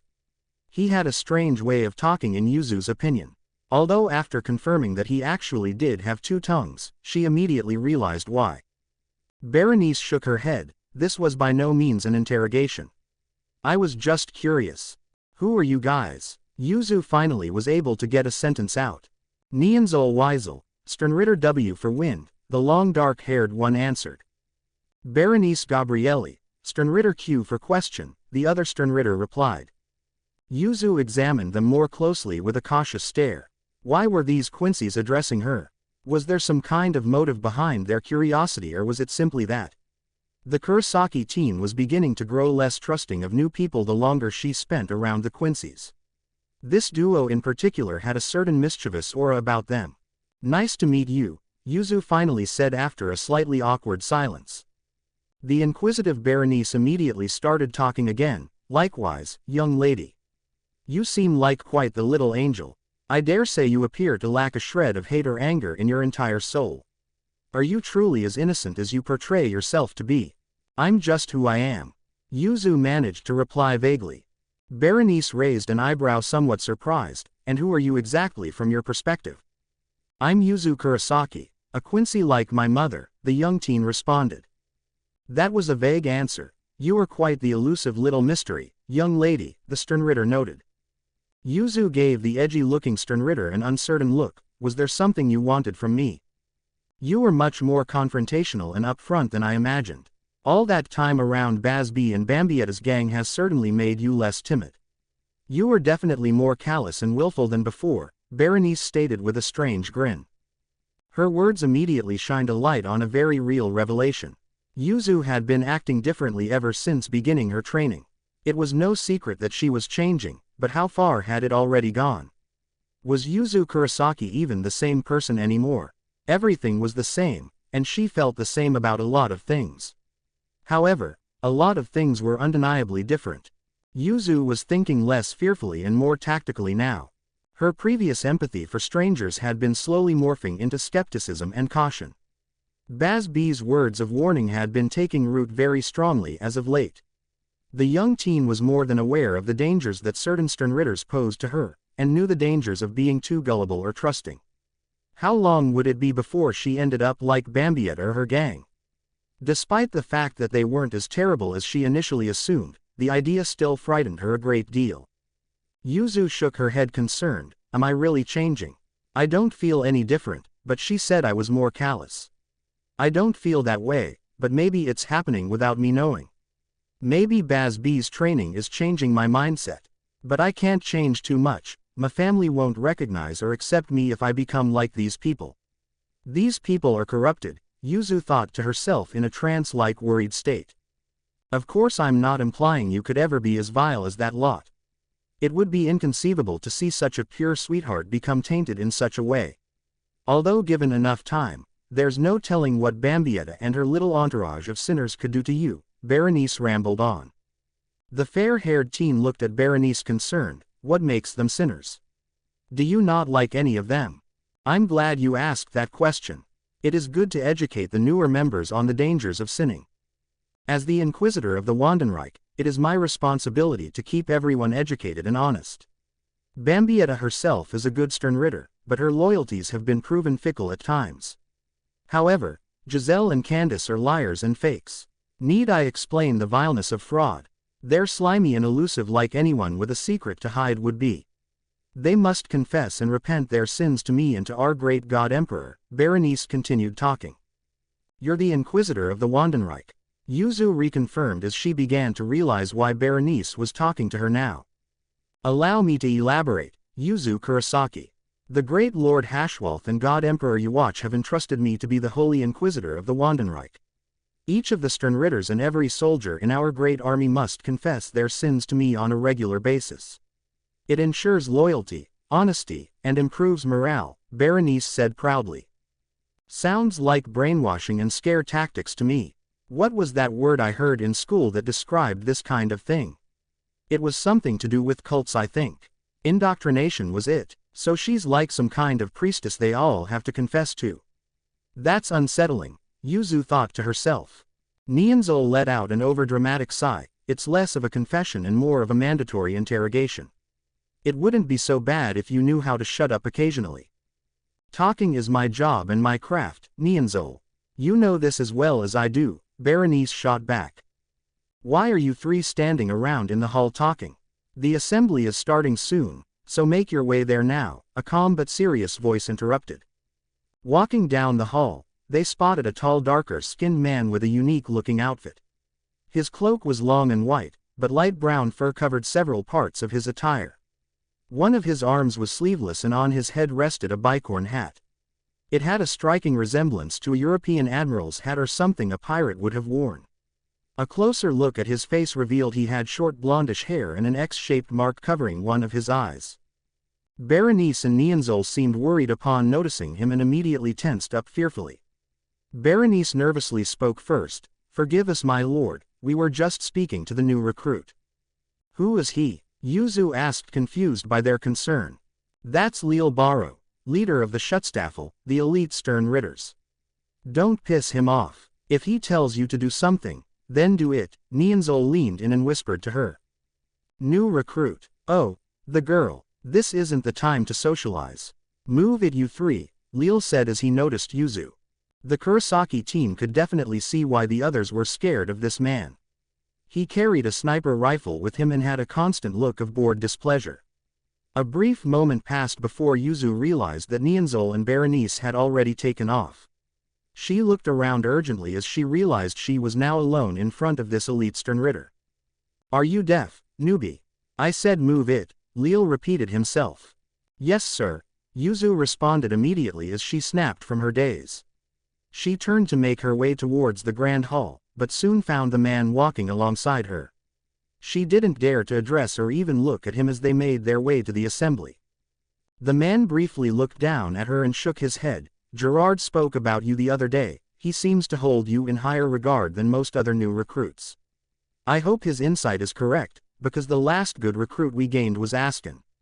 The rest of the current Sternritters are unfit to call themselves Yuwatch's knights. I hope you prove to be every bit as useful as Gerard believes you to be. Yuzu didn't know how to respond to his comment and simply nodded in acknowledgement. Before long, they were finally in the assembly hall. It didn't take long for Yuzu to figure out that the other Sternritters were standing in alphabetical order. She made her way to the front of the crowd and looked for her place in the front lineup. She immediately found it right between two Sternritters she didn't know. One was a heftier fat man floating on some type of disc.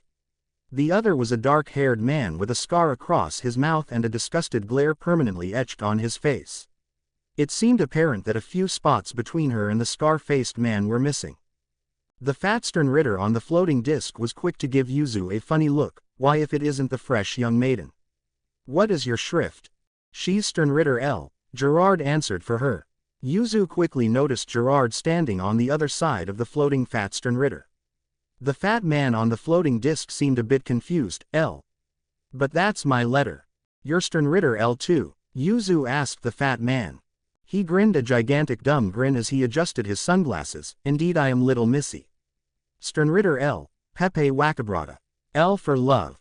The scar-faced Quincy on Yuzu's other side looked over with a disgusted glare. Shut up, you floating fat ass. It's embarrassing enough to stand this close to you in line. I don't want to hear you speak. You're as hardened and unbending as your shrift itself, Kangdu, Pepe said with a light chuckle. I hope her being Sternritter L means that you're getting replaced, Kangdu said with a heartless and bitter tone. Pepe seemed taken aback by the comment and let out a chuckle to conceal his concern. That would be quite silly, Kangdu. The great Lord Yuwatch appreciates those who serve and perform faithfully. My love is invaluable to our great Wandenreich. On Kangdu's other side, Yuzu spotted Baz B. The Mohawk Quincy had a deep look on his face as if he was more interested in the assembly than what was going on around him. It was quite apparent to Yuzu that Baz B was likely aware of the reason why they were all summoned for the assembly. I liked it better when Kurge and BG9 stood between the two of us. Where the hell are those guys anyway? They're still not back yet. Kangdu wondered. Those are the ones that were sent to Hueco Mundo, right? Yuzu asked inquisitively. Kangdu glanced at her apathetically. Yeah, they were. I imagine this meeting has something to do with the scouting party and their findings.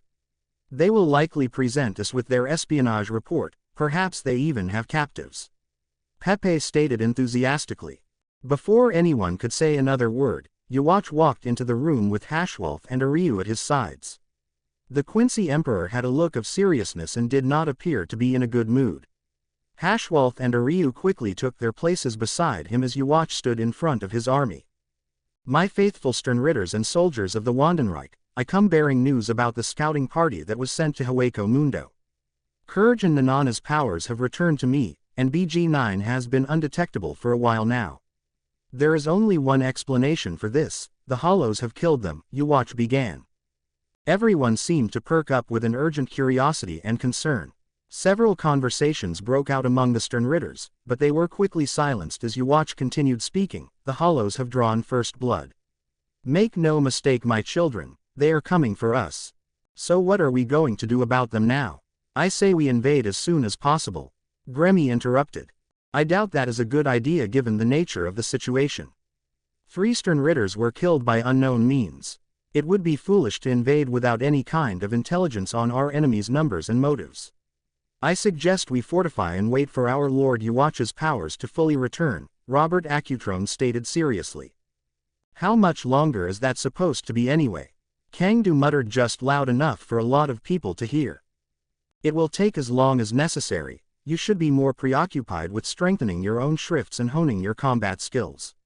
The point of this announcement is to put things into perspective for the entire army. The Hollows do not fear the power of the Wandenreich.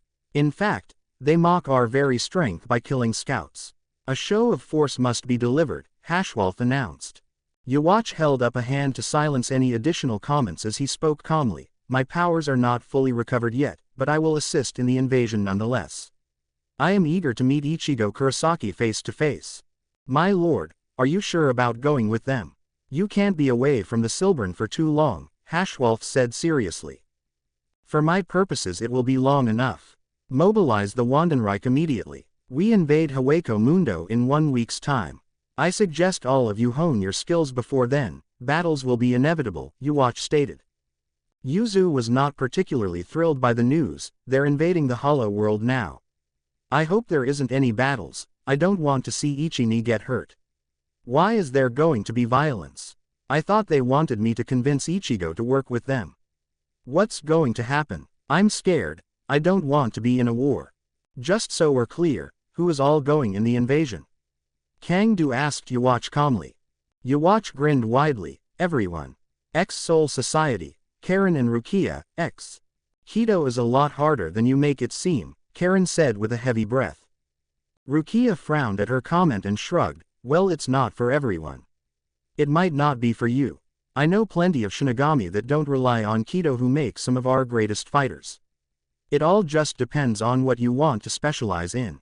Not knowing Keto cost me my fight at the Shinigami Academy. Teach me as much as you can, Karen pleaded eagerly. Rukia sighed. I've already taught you a lot of the basic ones. You just need to practice them on your own now. You should focus on getting skilled at the basics first. It builds a good foundation for a lot of the more advanced techniques later. It's all kind of boring at first, but stick with it and you can hone your Keto skills pretty quickly.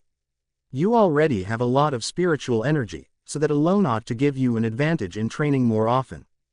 I see. Well, thanks for the help, Karen replied. I'm glad I could help, although I might have to let you practice on your own for a while now. I want to get the details about Captain Urahara contacting the Zero Squad. It's been a few days and they should be coming back soon, Rukia replied with a distracted expression. Karen nodded. I understand. What do you think the purpose of that trip even was? Before Rukia could answer, Yoruichi appeared nearby, seemingly out of nowhere. She was quick to explain the situation. Sorry to keep you youngsters out of the loop, but Kazuki is making sure the Royal Guard is aware of the looming dangers. Whether or not they choose to help us is anyone's guess. Shihoin-sama, you're back, Rukia exclaimed with a shocked expression. Karen gave the darker-skinned woman a curious stare, as the other guy back too. Kazuki is still there, but he'll be coming back with several of the Zero Squad members to speak to the Gote 13 leadership. Apparently they're pretty unhappy about us asking them to intervene. Luckily Kazuki and Kukaku convinced them to listen. I doubt anyone else could have done as much, Yoruichi explained. What exactly is he asking them for? According to my brother, the Zero Squad isn't even allowed to leave the Soul Palace. It's their sworn duty to defend the Soul King. There's not really much they could do to help us from there, Rukia replied. Yoruichi shrugged. Well, Kazuki is well aware of that. I believe he was asking permission for certain captains to train with them. It wouldn't really be a breach in their duty and it would be helpful in getting us a stronger edge in the battles to come. Plus it couldn't hurt to keep them informed of what's on the horizon. When Kazuki mentioned White to them, they seemed to take it pretty seriously. I get the feeling they know more than we do about the Hollows and their motives. Training with the Zero Squad. How the heck would he pull that kind of request off? Normal Shinigami aren't even allowed to go to the Soul Palace. We don't even know how to get there. Speaking of which, you've already been there and back. How exactly? Rukia exclaimed. Yoruichi chuckled as she waved her hand. It would be easier having Kukaku's little brother explain that to you. Ganju, get over here. Clumsily breaking his cover, Ganju, who had apparently been eavesdropping, moved in. Rukia and Karen gave him unusual looks as he stopped in front of them and Yoruichi. The man overdramatically cleared his throat and spoke up. Well, not that many people in the Soul Society know this, but the Shiba clan was entrusted with being messengers to the Zero Squad. I guess Kyan never told you, but we're the gatekeepers of the Royal Palace. You didn't hear that cannon go off the other day. That was them leaving for the Soul Palace. Kukaku is the only one besides the Zero Squad who can get to the Soul Palace. The arm she lost isn't from an accident, it was turned into an Okayan, a king's key to go back and forth as one pleases. What? I had no idea the Shibas were entrusted with something like that. Rukia gasped. Ganju sighed. Yeah, well, it's not supposed to be common knowledge. Only people who are really high up the chain know about it. Regardless of that, the Zero Squad will more than likely help us in any way they can. This request doesn't necessarily interfere with their normal duties, so I am sure they will accept several individuals to train, Yoruichi stated. I wonder who they would take to train, Rukia pondered aloud. Yoruichi crossed her arms and thought for a moment. Well, I doubt they would want too many of us, and I know some captains would be too proud to go anyways.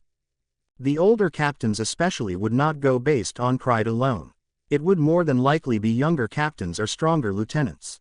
Captains Kuchiki, Hitsugaya, and Zaraki would be the most ideal candidates. Although I wouldn't doubt Captain Komamura accepting as well. Lieutenants Abarai, Hisagi, Matsumoto, Yakiru, and yourself would be ideal vice captains to go. Could I go? Karen asked. Yoruichi gave her an unusual look. I'm not really sure what Ishin would say about that. Besides, you're kind of new at this. You need to master the basics before you go bothering the Zero Squad. Karen gave Yoruichi an annoyed look before turning away. Rise Aojutsu. Her Shikai released and formed after a brief moment, causing everyone to stare at her confused. Karen held it up and swung the blade heavily. Getsuga Tenshou.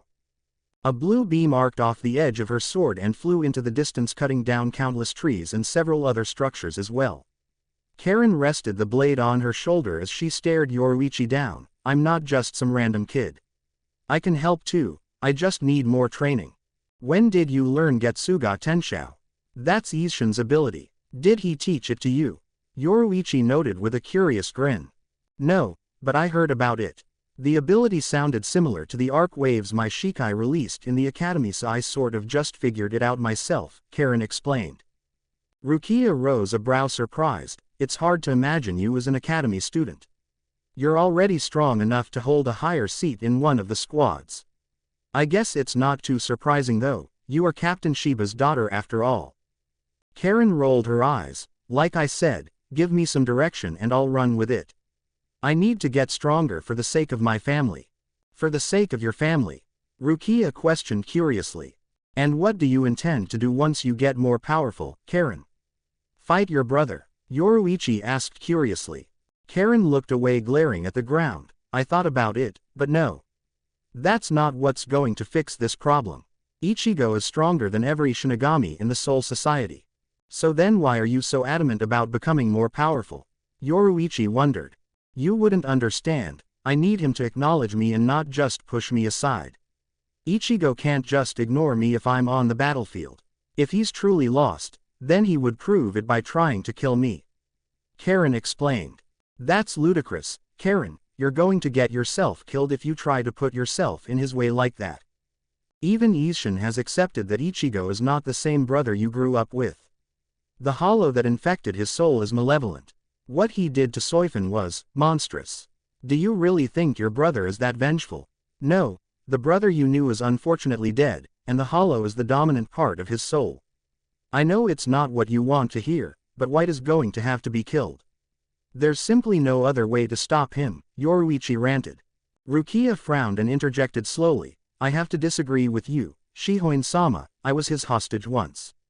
It was back during the first sightings of his Vasto Lord form in Karakura town. He forced the captains to retreat when he took me hostage. I could hardly believe they stood down, but afterward, Ichigo kept me with him and went to some graveyard. That was the first time I ever saw Karen. You know about that.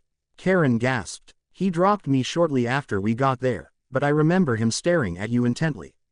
Call me crazy, but I didn't sense any cruel intentions in him that night, Rukia reasoned. He actually followed me to the park that night. I was sitting on a swing and he tried to communicate with me. He wanted to know what my brother's name was. I think he was still a Vasto Lord at the time. I didn't know what to think.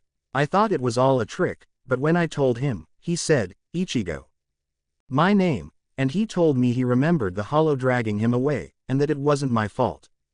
He said he would do it all over again to keep me safe. That was Ichi-ni, Even after all that happened to him, he was more concerned with my well-being. I asked him if I would ever see him again and he told me, hopefully not. Ichigo was angry when he saw me again in the Soul Society at the Shinigami Academy. He asked why I was there. I said some pretty horrible things to him. Called him a monster, said he wasn't my brother. He never once tried to kill me, and before he left he told me to take care of Yuzu. Why would a hollow do something like that? The Soul Society is messed up, we can't just kill Ichigo. There's got to be another solution. Karen said emotionally. Like what? He's already made his intentions clear. He wants to destroy the Soul Society and kill the Soul King. How can you make peace with somebody like that? I'm sorry, Karen, but whether or not Ichigo is still in there, White has to die for the safety and preservation of our existence, Yoruichi replied sadly. Karen shook her head. Your way is stupid, everyone killing each other won't solve anything. Ichigo isn't a mindless monster, he's obviously angry at the Soul Society for something. Is the idea of trying to make peace with him too outlandish for you people? Of course not, Karen, I for one would be very much in favor for it, but that's unfortunately too idealistic for us to hope for. We can try, but we must be prepared for the other solution as well. Expect the worst and hope for the best, yeah. Yoruichi tried to calm her down. Rukia looked at Karen somewhat surprised by the revealing news. I had a feeling it was true. That night he went after her, and she wasn't even touched. If he did that as a Vasto Lord, then as an Arrancar it's even more apparent that Ichigo wouldn't hurt his family. It sounds crazy, but maybe we should try making peace with him. Maybe Ichigo would be willing to back down if he felt assured the Soul Society would leave the Hollows alone. Although there's still the balance of the worlds to worry about. But giving the Hollows some autonomy over managing their population would be a better solution than trying to wipe them out. Full-scale war is just going to get everyone killed. I should bring this up at the next Gote 13 squad captain meeting. Ganju decided to change the subject as he looked at Aojutsu resting over Karen's shoulder. On a different note though, Getsuga is a hidden Shiba technique. I'm amazed you learned it on your own. Not even Kaian managed to do that, and he was a lieutenant. You are definitely a strong heir to the clan. I think Kukaku would like to see that. Does Uncle Ishin know you can do Getsuga too? No, he doesn't, Karen stated slowly. You've been growing at an exponential rate. It kind of reminds me of how quickly Captain Hitsugaya ascended through the ranks. Although it might be dangerous for you to grow too much too fast, Rukia stated. I wouldn't sweat it, Kuchiki. Maybe she's a prodigy. I know that having a good understanding of one's Zanpakuto can make a big difference in understanding one's potential. At any rate, if you really want to train with the others, Karen, then ask Kazuki when he gets back. I don't really have the authority to tell you what you should and shouldn't do, Yoruichi noted. I will. Anything beats going back to school, Karen responded somewhat optimistically. Ganju cracked a grin. You are like a combination of Kukaku and Kaian, definitely a true Shiba. I like you, cousin. So what's the deal with this Kaian guy everyone keeps vaguely talking about? He was your brother, right? Karen asked Ganju. He didn't appear thrilled by the topic of Kaian, but given the fact that Karen wasn't fully aware of the details, Ganju decided to explain. Kaian was the older brother of Kukaku and myself. He was a Shinigami lieutenant decades ago. He ended up getting infected by Hollow and was killed by her. You might have heard some of the details the night you arrived. Karen looked over at Rukia, whom Ganju was now pointing at. Rukia did not seem thrilled by the topic, but nodded nonetheless. I admired Kaian greatly. It brought me no joy to set him free from hollowification. Yeah, I'm sure you did what you had to do, but it doesn't really change the fact that he's gone now, Ganju said sadly. Sorry for bringing that up, but it makes me wonder something. Where would someone's soul go if they died here? Karen wondered. Given the fact that he was undergoing hollowification, I imagine his soul was either obliterated or it ended up being recycled and reborn as something else, Rukia sighed. Is it possible he ended up in Hueco Mundo? I mean that's where Ichigo ended up after a hollow ate him, Karen said curiously. Rukia's eyes shot open shocked. That's crazy, there's no way Kaian is a hollow. But he was undergoing hollowification, you said so yourself, Karen shot back. Even if it's true, normal hollow evolution takes decades if not longer. He would likely be part of a Jillian or one of the Ajukas. Unfortunately, I wouldn't hold out hope for him being alive or dominant in that kind of state, Yoruichi sighed. Ex Hueco Mundo, Torre del Sol, X. The Hellgate slowly peeled open as the strained rattling chains loosened. Soifin gawked in utter horror before turning towards Athena concerned. Athena's eyes were wide with surprise as the gate opened a bit further. She looked over at Soifin confused. That's not supposed to happen. Why would it do that? Soifin asked urgently. Before the gate could fully open, a powerful jolt of spiritual energy flooded the room which caused the gate to reverse direction and slowly crank closed. Unfortunately, a black-clad figure burst out before it could close. He was unusual looking to say the least. Soifin gawked at this individual as she slowly gripped the hilt of her zanpakuto. The mask on the man's face had a very similar likeness to that of a bird of some kind. A very visible chain could be seen anchoring the man to the open gate behind him. Not moments later, two additional figures came through alongside him. Both of them appeared to have feminine physiques which led Soifin to assume they were women. One had the mask of a fox and the other was difficult to discern. Although their faces were covered by the masks, Athena seemed to know who these people were based on their statures alone. She stared at them disbelievingly. Tama, Miho, Yuvha. Is that really you three? Athena, still guarding the gate I see. Even after all these years. I'm shocked it's still intact, the bird-masked man said. Athena narrowed her gaze at him. How did you open it? What are you three doing in hell? Maybe you should ask your brother why we're dead and stuck in hell, the female with the strange mask replied. What are you saying? Athena deflected with uncertainty. The fox-masked woman took a few steps forward and started to laugh in a slightly ominous way. Don't pretend like you don't know, Athena. Are you implying Arturo killed you three? Athena asked. The fox-masked woman started to clap mockingly. Bravo. She figured it out. The other woman hissed in annoyance. Where's Arturo? He's dead. I haven't seen him since the fall of the Moon Tower in Las Noches, the purple-haired Arankar replied. What a shame. That selfish bastard is the one who belongs in hell, not us, she said. How do you figure? My brother only ever had the best intentions for Hueco Mundo. He would not have killed you without good cause. The fact that you three are in hell makes me doubt that he did so without reason, Athena retorted. Surely you're aware of what happens when Arankars kill each other, right Athena? Since the victor no longer consumes the loser, their soul only has one place to go, hell. That is one of the reasons why Zangetsu forbid us to fight each other. I highly doubt you forgot that, the fox woman said with disbelief. Then explain to me how Arturo killed you and why. He wouldn't do that unless he had to, Athena asked. The fox woman shook her head. Well, he tried to declare himself king after the initial purge was over. News had already reached us about Zangetsu's death, and your cowardly escape. Only 4 Espada survived, Arturo and the 3 of us. He believed himself our superior and that we should rebuild the Espada beneath him. And that's what led to the infighting. I always assumed it was something less petty than that, Athena said with a frown. We know no king but Zangetsu, the one true king of the Hollows. Arturo had no authority to command us, he was barely stronger than I am. The Espada was Zangetsu's creation, and it died with him. I was not interested in following some over-ambitious pretender into the grave with our king. The bird-masked man said strongly. Arturo cared just as much about Zangetsu's will as the 3 of you. I'm sure his intentions were more along the lines of revenge against the Shinigami, not usurping the power gap, Athena reasoned. You don't get it, Athena. If Zangetsu couldn't defeat the Shinigami, then why would Arturo fare any better? You two like to pretend you were on par with him, but you never were and you never will be, the man growled. Don't bother, Tama, Athena's just as high and mighty as her bratty brother. Zangetsu should never have shown mercy to them in the first place, the strange masked woman cut in. Soifin tried to make sense of what it was, but wasn't having much luck. Lady Athena, who are these people? Yin asked curiously. Athena sighed heavily. Tama the Thunderbird, Miho the Kitsune, and Yuvha the Basilisk.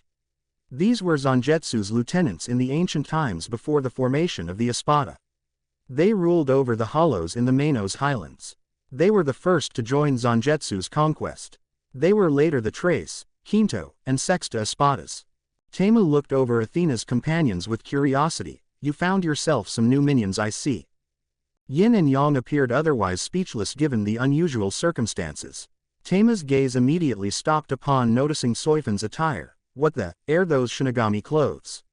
Why would an Arankar be wearing a modified black shihakusho? The woman identified as Yuha sent an icy death glare towards Soifan. Though it was hard to see any of their expressions beneath the masks, her green snake-like eyes were definitely filled with hostility. Her mask appeared to make sense now that Soifan knew she was a serpent of some kind. The fox-masked woman looked over at Soifan and was the first to address her directly. Why are you wearing a Shinigami uniform, Arankar? Because I used to be one, Soifan replied bluntly. Why is she with you, Athena? The bird-masked man wondered. The woman shook her head. I found Soifan out in the desert all alone. Her condition is apparently the work of Hueco Mundo's newest king. A hollow by the name of White. A new king. Hueco Mundo has a new king? Tama asked. Soifan nodded as she addressed the question. Yes, and he's far more powerful than any of you. White sacked the Soul Society recently and abducted a powerful relic called the Hogyoku. He used it to mass-produce an Arankar army. He's got hundreds of them. He also rebuilt the Espada and declared war against the Soul Society. I don't know how strong Zangetsu was, but the Soul Society considers White the biggest threat to the Shinigami in the history of the Gote 13. White also turned me into a hollow after I declared my hatred for your kind. Ironic punishment, Yang muttered. Athena shook her head in annoyance. Regardless of that matter, why are you three here? I highly doubt the Guardians would just let you do this. Who got you to this gate? Athena, you always were intuitive, weren't you? Miho chuckled, hardly surprising considering how knowledgeable you are on Hell. Why do they look like that? They don't look like the statues from the antechamber, Yang said, noticing the differences in appearance. What's with those masks covering their faces? We're Togebitos now, Yuha stated as if it was obvious. What the hell is a Togebito? Yin wondered. Soifan had actually heard the term before. It was used to describe sinner souls who had greatly offended the natural order of the world. They were pulled from the cycle of rebirth and forever imprisoned in hell for their crimes. Athena chose not to answer as she took a step closer and looked at her three former companions. She gave them a deadly glare. I won't ask again, what do you want? What do you think? We want to get out of here. You can get us out, can't you? Tama shouted. Athena shook her head. And risk opening hell again? No. We sealed it a long time ago for a reason. Wait, what? Soifan cocked her head with widened eyes. Well, this is part of what I wanted to show you, Soifan. Torre del Sol was built to seal the door between hell and Hueco Mundo. This tower was created to stop demons and sinners from escaping hell, Athena explained. Soifan's eyes widened with disbelief. I had no idea hollows sealed off hell. I know we were never close, Athena, but please help us. You can do something about this. Tama asked somewhat more respectfully. You're all dead, you're going to have to stay dead. I'm sorry, but I won't risk letting another demon army into Hueco Mundo.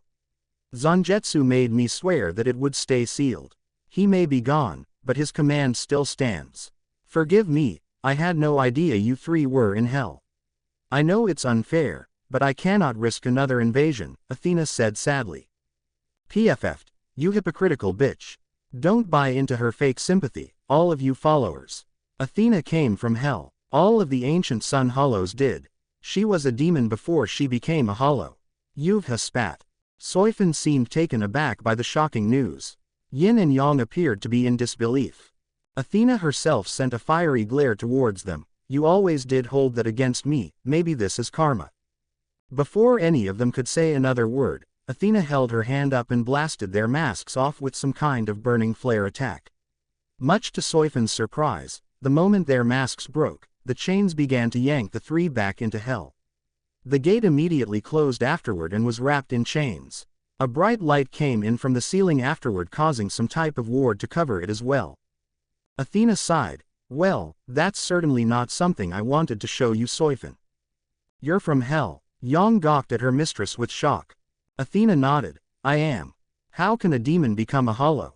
That doesn't make any sense. Soifan said, shocked. Things were different before Zangetsu came along.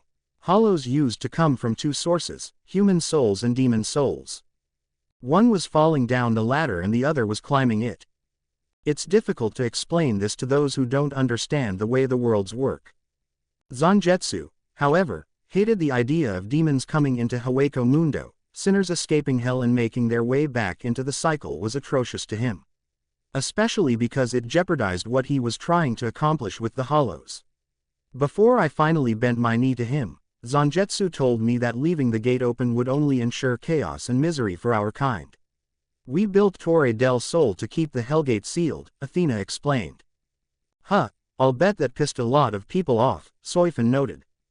It certainly did, but the only reason I agreed to help Zangetsu with it is because of the demon army that tried to use Hueco Mundo as a buffer to reach the other worlds.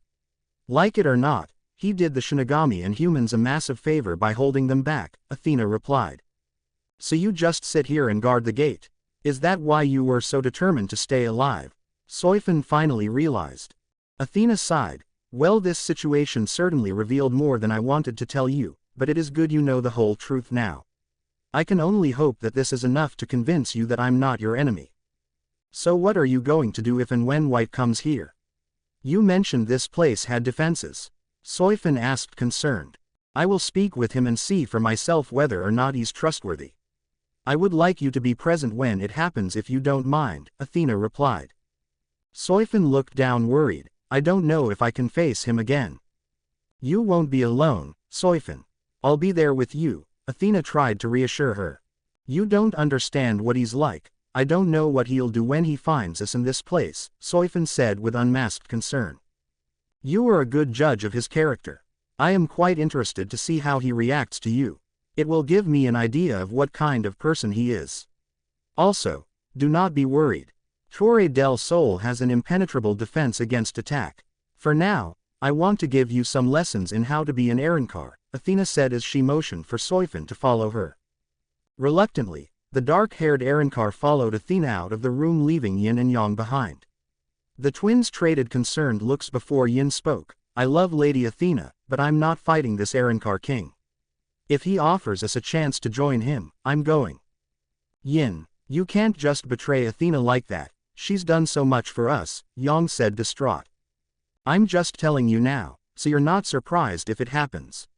Lady Athena has been nothing but good to us, but in all these years she never once told us the real reason why that gate was in here. We're going nowhere just sitting out here.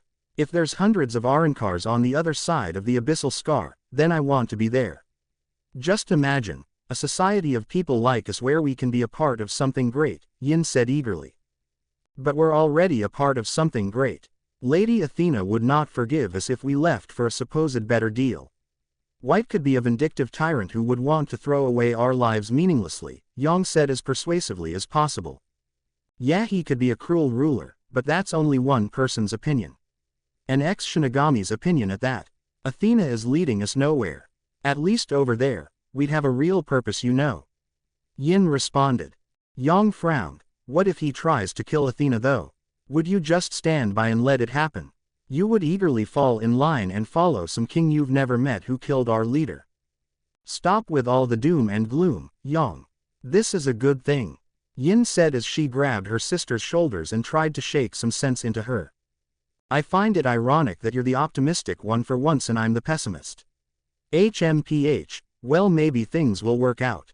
No matter what though, we're sticking together, Yang replied with a light chuckle. Ichigo's dream.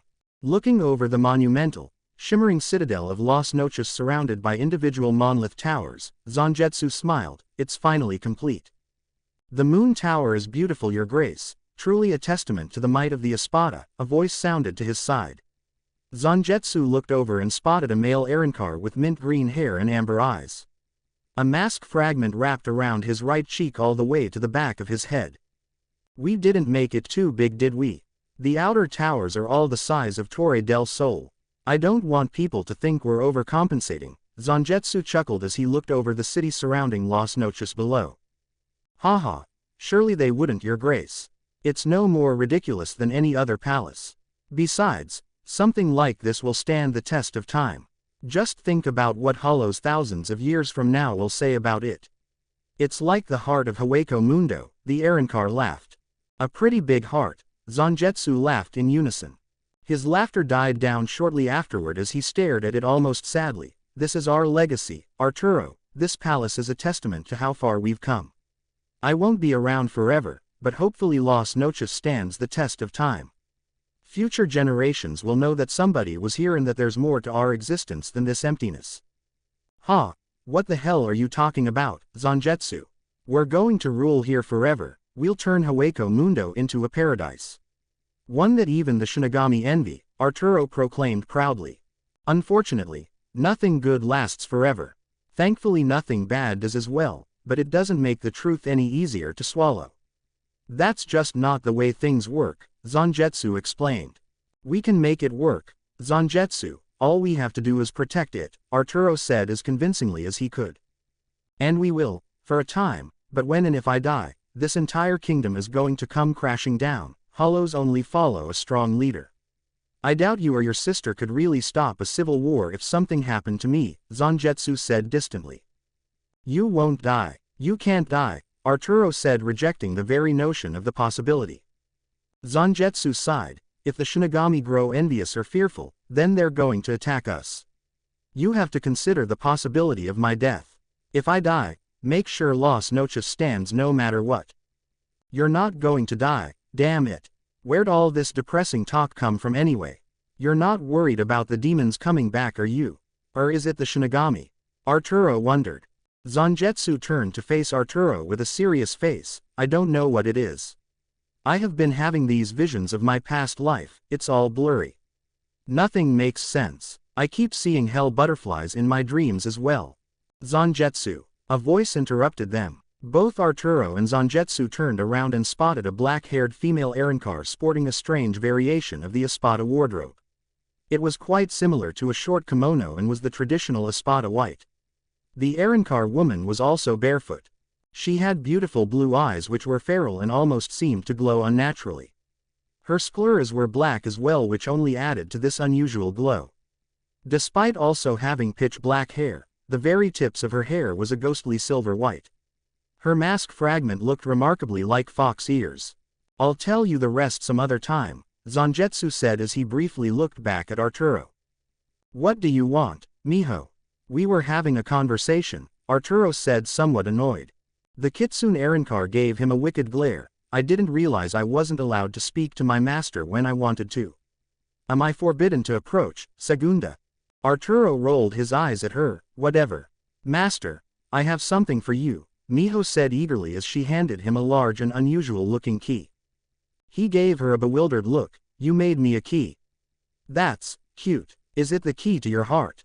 Miho immediately burst into laughter as she doubled over in hysteria. Ha ha ha. You're kidding me, right? It wasn't that funny, Arturo said in annoyance as he gave Miho an unimpressed look. I thought the king's joke was hilarious, Miho replied. Oh, you're totally right, it was a funny joke. The joke being why a key to your heart would matter to anyone. Arturo responded callously. Zangetsu doesn't like me like that, and I don't like him like that either. Maybe you just don't understand it. Zangetsu is like my brother. Crawl out of your own ass for once, Arturo, Miho said somewhat more seriously. Zangetsu shook his head and laughed. There is no key to escape the friend zone, I guess. Arturo couldn't help but chuckle at the way Zangetsu followed up. Anyways, what's the key for, Miho? Arturo asked. Wait a minute, is this what I think it is? Zangetsu asked as he began to realize what the key was. Yeah, it's what you think it is. It's that Okayan thing you were always talking about. You mentioned a good while back that you were looking for the rest of the parts. It took a while, but Tama, Yuvha, and I finally found them all and we managed to put them back together for you, Miho explained. Zangetsu's eyes were wide with amazement. You have no idea how truly thankful I am that you three recovered this for me. How did you find all the pieces? This thing was shattered. What's it open anyway? You always talked about finding all the pieces when we were Vasto Lords, Miho said curiously. Yeah, what does that thing open? I didn't do all that work just out of the kindness of my heart. Why is that key important to you? A male voice sounded nearby. Zangetsu looked up and noticed a tall, tan-skinned man with long raven hair. He also had tribal markings on his face which only accentuated his piercing silver and black sclera eyes. His mask fragment was difficult to describe, but it had feathers coming out of it which gave it an obvious avian appearance. To his side was a woman with silver-white hair, green-black sclera eyes, and ghostly pale skin. Her hair was in a single long braid and her mask fragment resembled the remnants of a snake's upper jaw.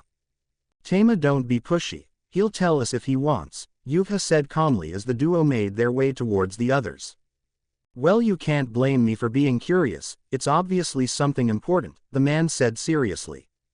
Zangetsu looked at the key for a moment and frowned. "To be honest, I don't even remember what it was for or what it opened. It was a long time ago and all I remember was it used to be very important to me. Now that I finally have it again, I don't really know what to think. You guys going through the trouble of doing something like this for me means more to me than the actual key itself." "So it's the key to your heart?" Miho laughed. "Ah, you seriously don't remember what it's for?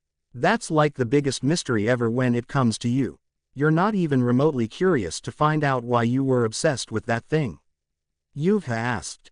Zangetsu stared at it for a long moment. What did this thing open? He gripped it tightly in hand as he felt a wave of frustration wash over him. "Why can't I remember?" Ichigo's dreams soon began to distort into a strange, twisted reality as a massive hell butterfly flew in front of him. "You have found solace in your ignorance, Zangetsu, but your time is running out." "Get away from me," Zangetsu shouted defensively. He looked around in the darkness and couldn't see Hawako Mundo or his companions anywhere in sight. He called out to them urgently, "Tama, Miho, Arturo, Athena, Yuvha, anyone?" There was no response, and all Zangetsu could see was the massive hell butterfly flying towards him. "Darkness awaits you, Zangetsu. Nobody can hear you, nobody can see you, nobody can smell you, nobody can touch you, nobody can sense you, nobody will remember you. Non-existence will drown you in the black sea of oblivion.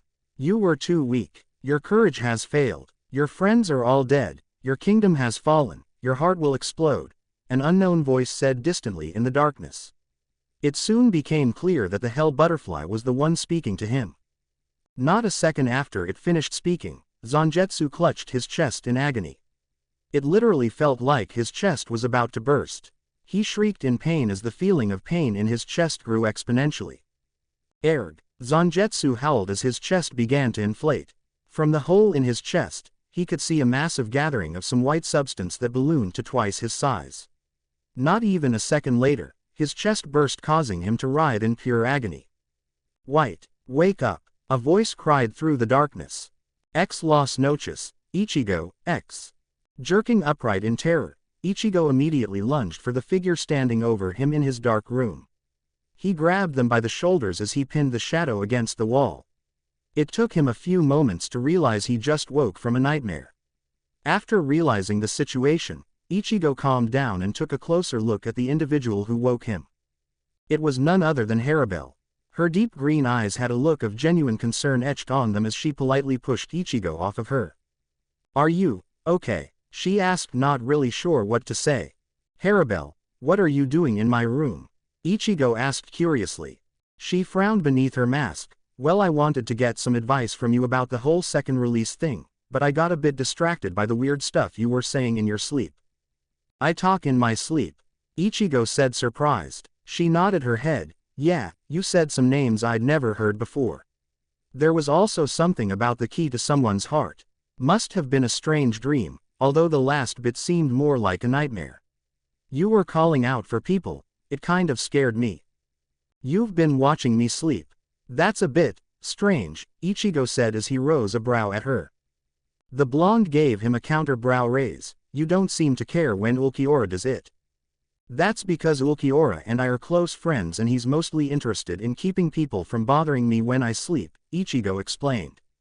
"I'm bothering your sleep then? Are you saying we're not friends?" The woman crossed her arms. Ichigo shrugged. "Well, we are, but I don't know if I'd consider us close friends. You and I don't talk to each other that much. It's pretty rare for us to talk about anything other than business or leadership stuff." "Why is that? You seem to talk to everyone else a lot." Even my own fracciones are quite taken with you. They always talk about how they enjoy your company and brag about getting personal time with you later. Do you not enjoy talking to me? Am I boring or something? She asked. What? Of course I like talking to you. Of all the Arancars in Hueco Mundo, you're one of the most level-headed and sensible. I can always trust you to do the right thing and stay on track. I just leave you to yourself a lot because I know I don't have to micromanage you, the Hollow King replied. Harabel seemed as if she was analyzing his every word carefully. Ichigo didn't like this feeling of being analyzed so thoroughly and rubbed the back of his head. So, what did you want to talk to me about? Not so fast, White. My curiosity is getting the better of me. What were you dreaming about? You should tell me now before you forget, she said anxiously. What's with the sudden curiosity? It was just a weird dream. I'd rather not talk about it, Ichigo said defensively. The blonde cocked her head at him. You're on guard around me all the time. I didn't really notice it much at first, but it's completely obvious now. Do you not trust me? It's not that, Ichigo said as he looked away. She seemed slightly agitated by his lack of an explanation and pushed him. What is it then? There was an odd tension in the room that Ichigo could not understand. It seemed obvious that there was some kind of deeper meaning to what Harabel was asking him. You stare at me a lot whenever we're around each other. I can't tell what you're thinking when I notice it. Why are you so vigilant when I'm around, huh? Do I make you uncomfortable? She asked as she pushed him again. Of course not. I'll tell you about the dream then, Ichigo changed the subject. You understand why I'm concerned, right? She asked him. You're making sure I'm okay because you're my friend, and you want to make sure this doesn't affect me or interfere in our normal operations. Ichigo shrugged. I'm concerned because you don't seem to trust or like me very much. You know that your opinion means a great deal to me, but I get the feeling it's kind of one-sided. What's my concern worth to you? Not much apparently, Harabel said displeased. He shook his head in disbelief. Since when have you ever been under the impression I didn't like you? And, she said as she stared at him intently. What do you want from me? Just tell me what it is and I'll try my best to do it for you, Ichigo sighed. Tell me why you stare at me all the time but rarely talk to me about anything other than training. Why are we so impersonal despite all we've been through? She half demanded. Ichigo finally gave in to her. I don't mean to stare at you. It's nothing bad, Harabel, it's just because you're beautiful. I don't talk to you on a personal level much because you don't seem like you're a fan of small talk. I'm beautiful, huh? So you just stare at me then in passing. How do you know I wouldn't like small talk? I'm interested in some small talk right now. Let's start with what the deal is with you and me. You don't have a problem talking to any other, beautiful, female. She countered. Ichigo tried to change the subject. You made your point. We should be more open. So do you still want to hear about my dream? Harabel glared at him. You're doing it again. Now it's just starting to piss me off. I want to get to the bottom of this right now. So the dream began with me, Ichigo began, but he was quickly interrupted as Harabel pushed him hard. If you're trying to provoke me then you're doing a great job. Don't make me do something you'll regret, she said dangerously. Oh, so you do have emotions. What are you going to do that I'll regret? Push me again. Ichigo decided to tease her since he was already on her bad side. Not a moment later, the blonde tackled him. Surprisingly, she managed to knock him off his feet. The two went flying back and for some odd reason ended up on top of his bed. Harabel seemed completely flustered and Ichigo shocked. So I'm too emotionless to talk to. Is that it? You think I don't care about things? That I don't care? You're wrong if that's what you think. I care too much, and I'm afraid of that, she said somewhat emotionally. It seemed like her emotional wall was beginning to lower, and much to his surprise, Ichigo could see an unusual vulnerability in Harabel. It was so weird to see this side of her and he had no clue how to react. She seemed very sad for some reason. Ichigo immediately began to feel horrible for inciting her and remained motionless as she clamped onto him tightly with her head buried in the mattress. I didn't realize you felt this way, Tia, but it's difficult to know what you want when you're always hiding your emotions from everyone, Ichigo said. I'll tell you what I want if you promise not to laugh. I like it when you look at me, it makes me feel good when I have your attention. I want you to like me, I don't know how else to say it. I want to be closer to you. I want you to touch me, she said as if it was the most embarrassing and shameful thing to ever admit aloud. Ichigo wasn't really sure what was the best route to go from there as the two remained in the same position for a few moments. You can start by calling me Ichigo all the time, was all he could think to say as he embraced her in a hug. This seemed to make her feel a lot better as she made deep eye contact with him. Her face hovered close to his for a moment before her hollow mask opened. Before Ichigo could realize what this would lead to, her mouth immediately locked with his. The blonde aggressively pushed him down as she crawled into a more dominant position and began to force her tongue into his mouth. Ichigo could barely believe her enthusiasm behind the action as she passionately made out with him. After breaking their kiss, she looked at him hungrily as she grabbed one of his hands. She slowly moved it up towards her stomach and higher. More, Ichigo. Ichigo's room later. Ichigo awoke later to find himself tangled up in his bed with Tia. There was an obvious lack of clothes between them as he could feel her warm, soft, but defined body pressed against his.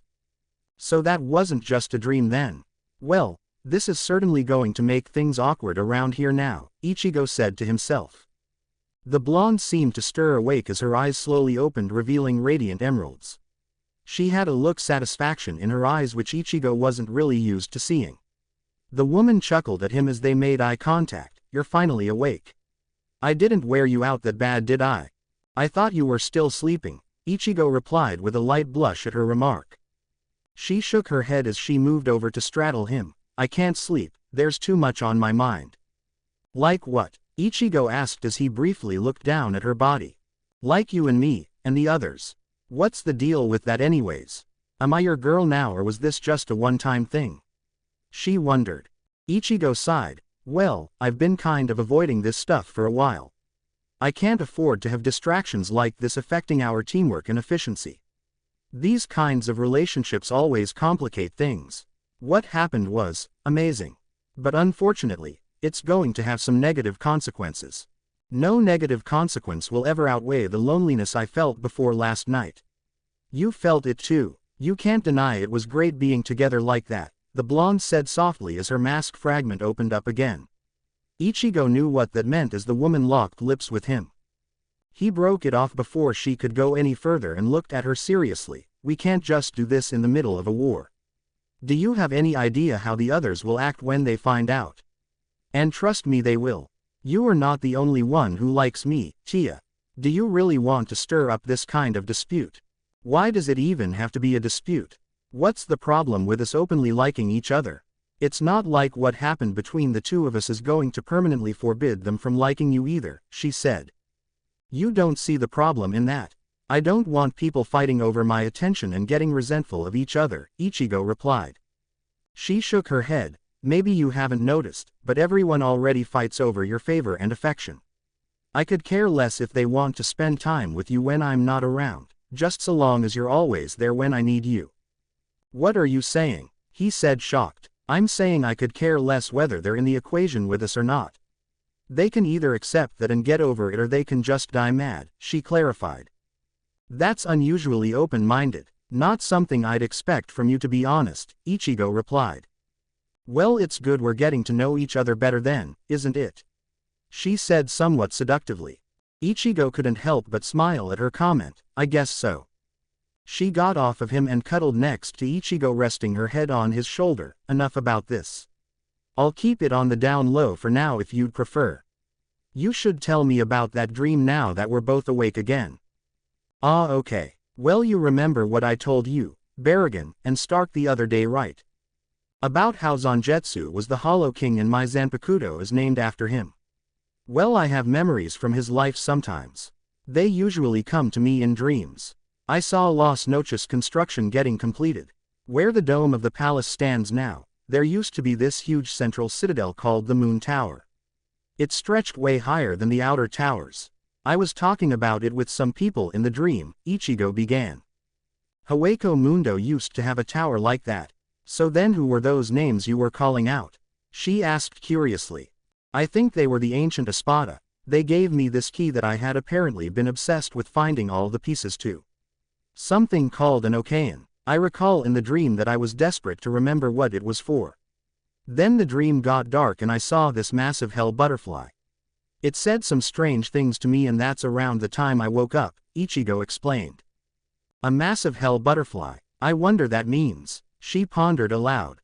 Ichigo shrugged, I'm not sure, but it's definitely something Sosuke Aizen would know about. I'm going to ask him later. By the way, what was the original reason you came here before all this happened? Oh that, it was the only excuse I could think of to come talk to you alone, she said somewhat embarrassed. For someone as strong and confident as you, I find it odd how shy you actually are, Ichigo laughed. Only when it comes to stuff like this. Well anyways, I'll let you get back to business then. I'm glad we spent some time together, the blonde Arrancar said as she got up and started to get dressed. As she made her way to the door, she looked back at him. See you later, Ichigo. I'll be coming around here more often if that's fine with you, she responded before departing. Sounds good, he said with a smile. He couldn't help but laugh at the way she phrased the sentence. Damn, who knew what a vixen she was? Hopefully I didn't make a mistake by letting her seduce me like that. I probably just opened the floodgates.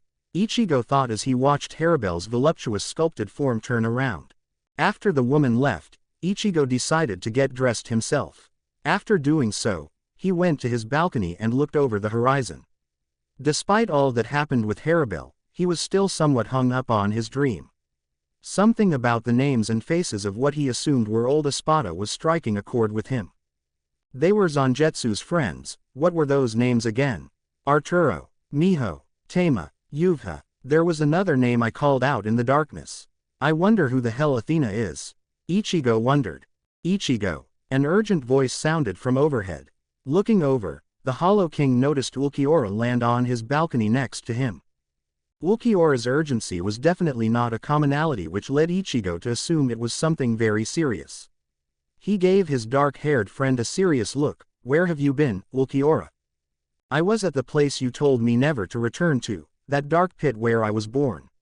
Forgive me, but I had to go there in order to come to terms with who I am. I managed to achieve a second release in doing so, Ulquiorra explained. That's great news, Ulquiorra, but what's with the frown? You should be in a good mood.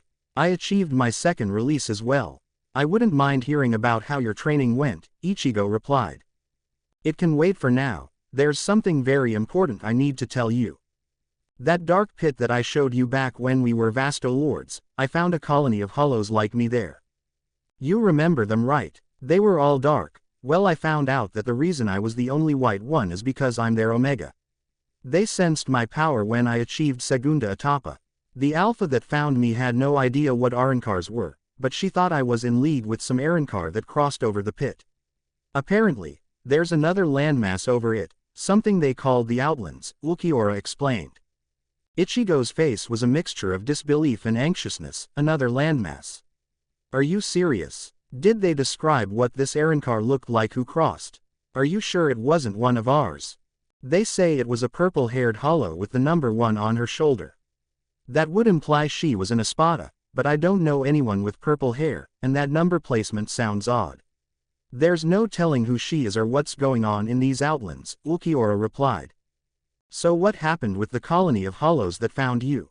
Ichigo wondered. They offered to help guide us across the pit if I came back with you. The Alpha I spoke to went by the name of Dusk. She said she would gather the other Alphas to meet us. I'm sure they can explain more once we get there, Ulquiorra stated. We need to investigate this immediately. The last thing I need are rogue Arrancars in Hueco Mundo. Besides, if there's an entire landmass on the other side of the pit then, Ichigo stopped dead in his sentence as he remembered the memory of Zangetsu fighting Yamamoto. Those mountains were destroyed. I've been wondering where the hell that battle took place. It could only be the pit. How the hell did this not occur to me sooner? Ichigo thought, shocked as the epiphany hit him full force. Should we bring any of the others, or do you think just the 2 of us should go? Ulquiorra wondered. The others are still busy training. They need to focus on doing that. It would be safest and the most efficient for just you and I to go. We can afford to spend our time with this now that we both have a second release, Ichigo explained. Should I notify the others of the situation? Ulquiorra asked. No, just tell them that you and I are going to go training with our second releases in the deep desert. I don't want this to distract anyone from achieving their second release. Whatever's out there can be more than easily handled by the two of us. At the very least, I'll go tell Sosuke in case this is a trap of some kind, Ichigo responded as he began to gather some nearby supplies. Meet me at the East Gate when you're ready to go, Ulquiorra nodded as he departed immediately. An errand car with the number 1 on her shoulder. She couldn't possibly be one of the old Espada, could she? Ichigo thought to himself as he left to go inform some of the others that he was leaving the palace. Thank you for watching. If you enjoyed the video, be sure to like, comment and subscribe, as well as checking out the author on fanfiction.net.